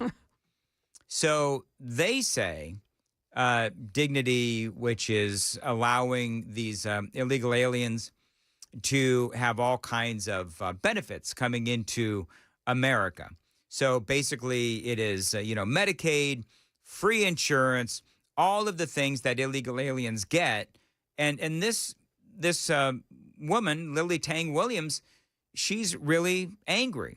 And what is dignified about coming to America, breaking our laws, and then taking a bunch of benefits, living off of the backs of hardworking Americans? And so we all know the big issue here in America today. We are trillions of dollars in debt. And we've been paying people to come here, breaking our laws, and then giving them massive amounts of benefits, money, and so forth. And so what Donald Trump is trying to do is he's obviously trying to stop that. The Trump administration is doing away with many taxpayer-funded benefits for illegal immigrants. Among some of those benefits ending, free tuition, food assistance programs, Head Start, access to federal workforce development grants. The White House says the move will preserve roughly $40 billion in benefits for American citizens. I love that. It was Uncle Phil, and I mentioned this earlier in the broadcast. It was Uncle Phil who said we need to demagnetize America. We need to demagnetize our country. So HHS is reclassifying these programs to exclude illegal aliens from getting all of these benefits and protecting American interests. So you have, two competing ideas in Washington, D.C. You have what I think is a great idea, which is demagnetizing America, taking away all of those benefits. And you know what?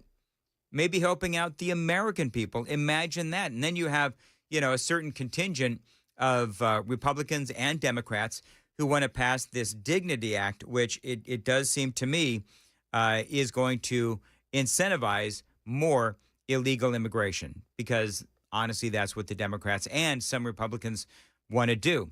By the way, real quickly, I did mention this earlier. I want to make sure that you know that I know of what Tom Homan said regarding the companies that are hiring illegal aliens. No one hires an illegal alien, I truly believe, out of the goodness of their heart. They hire them because they work them harder, pay them less, and undercut their competition. So this is about American business. This is about making sure U.S. citizens stay employed. This is about keeping wages at a certain level and not decreasing wages.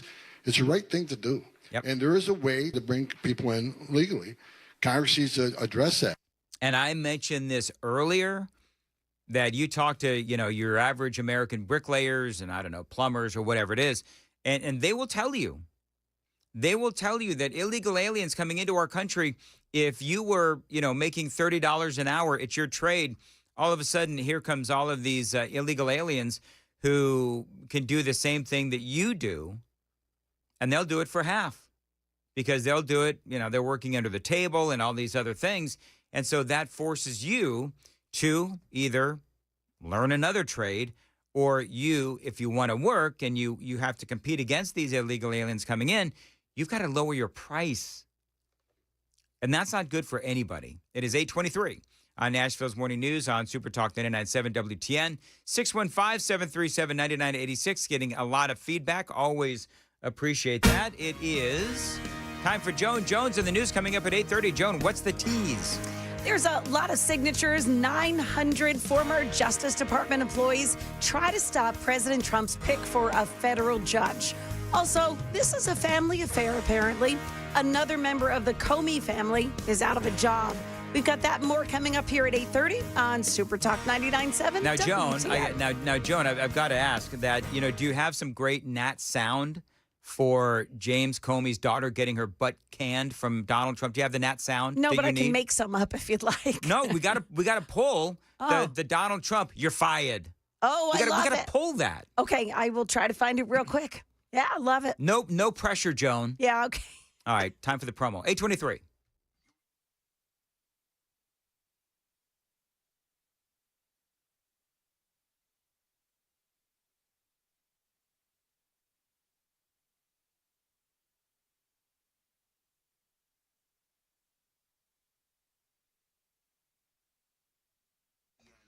$824 on Super Talk 99.7. Listen, if you're a business owner and you've got concrete floors that look terrible, Specialty Coatings can help you. If people walk into your business, I've been telling you this, if people walk into your business and your floors, your presentation, very first thing, first impressions, you cannot afford a bad first impression if your floors look terrible. Specialty Coatings can help you. Now, they specialize in concrete floor coatings and polishings. They can polish and coat your concrete. Now, they've been doing it for 30 years. You've probably walked on some of their amazing concrete floors. They've done all the major sports stadiums and arenas and convention centers. So if you're a business and you want to put your best face forward, do it with Specialty Coatings. They have done, just in the last year, Specialty Coatings in Nashville, they installed over 1 million square feet of coatings for businesses across Tennessee. Those buildings include manufacturing warehouses, airplane hangars, retail, and a lot more. So they've got the equipment, they've got the skilled personnel. Your job is going to be done on time and on budget. They can help you. Each project is customized to your building and your needs. 615-591-9491, 615-591-9491, specialtycoat.com. You can also email them sales@specialtycoat.com.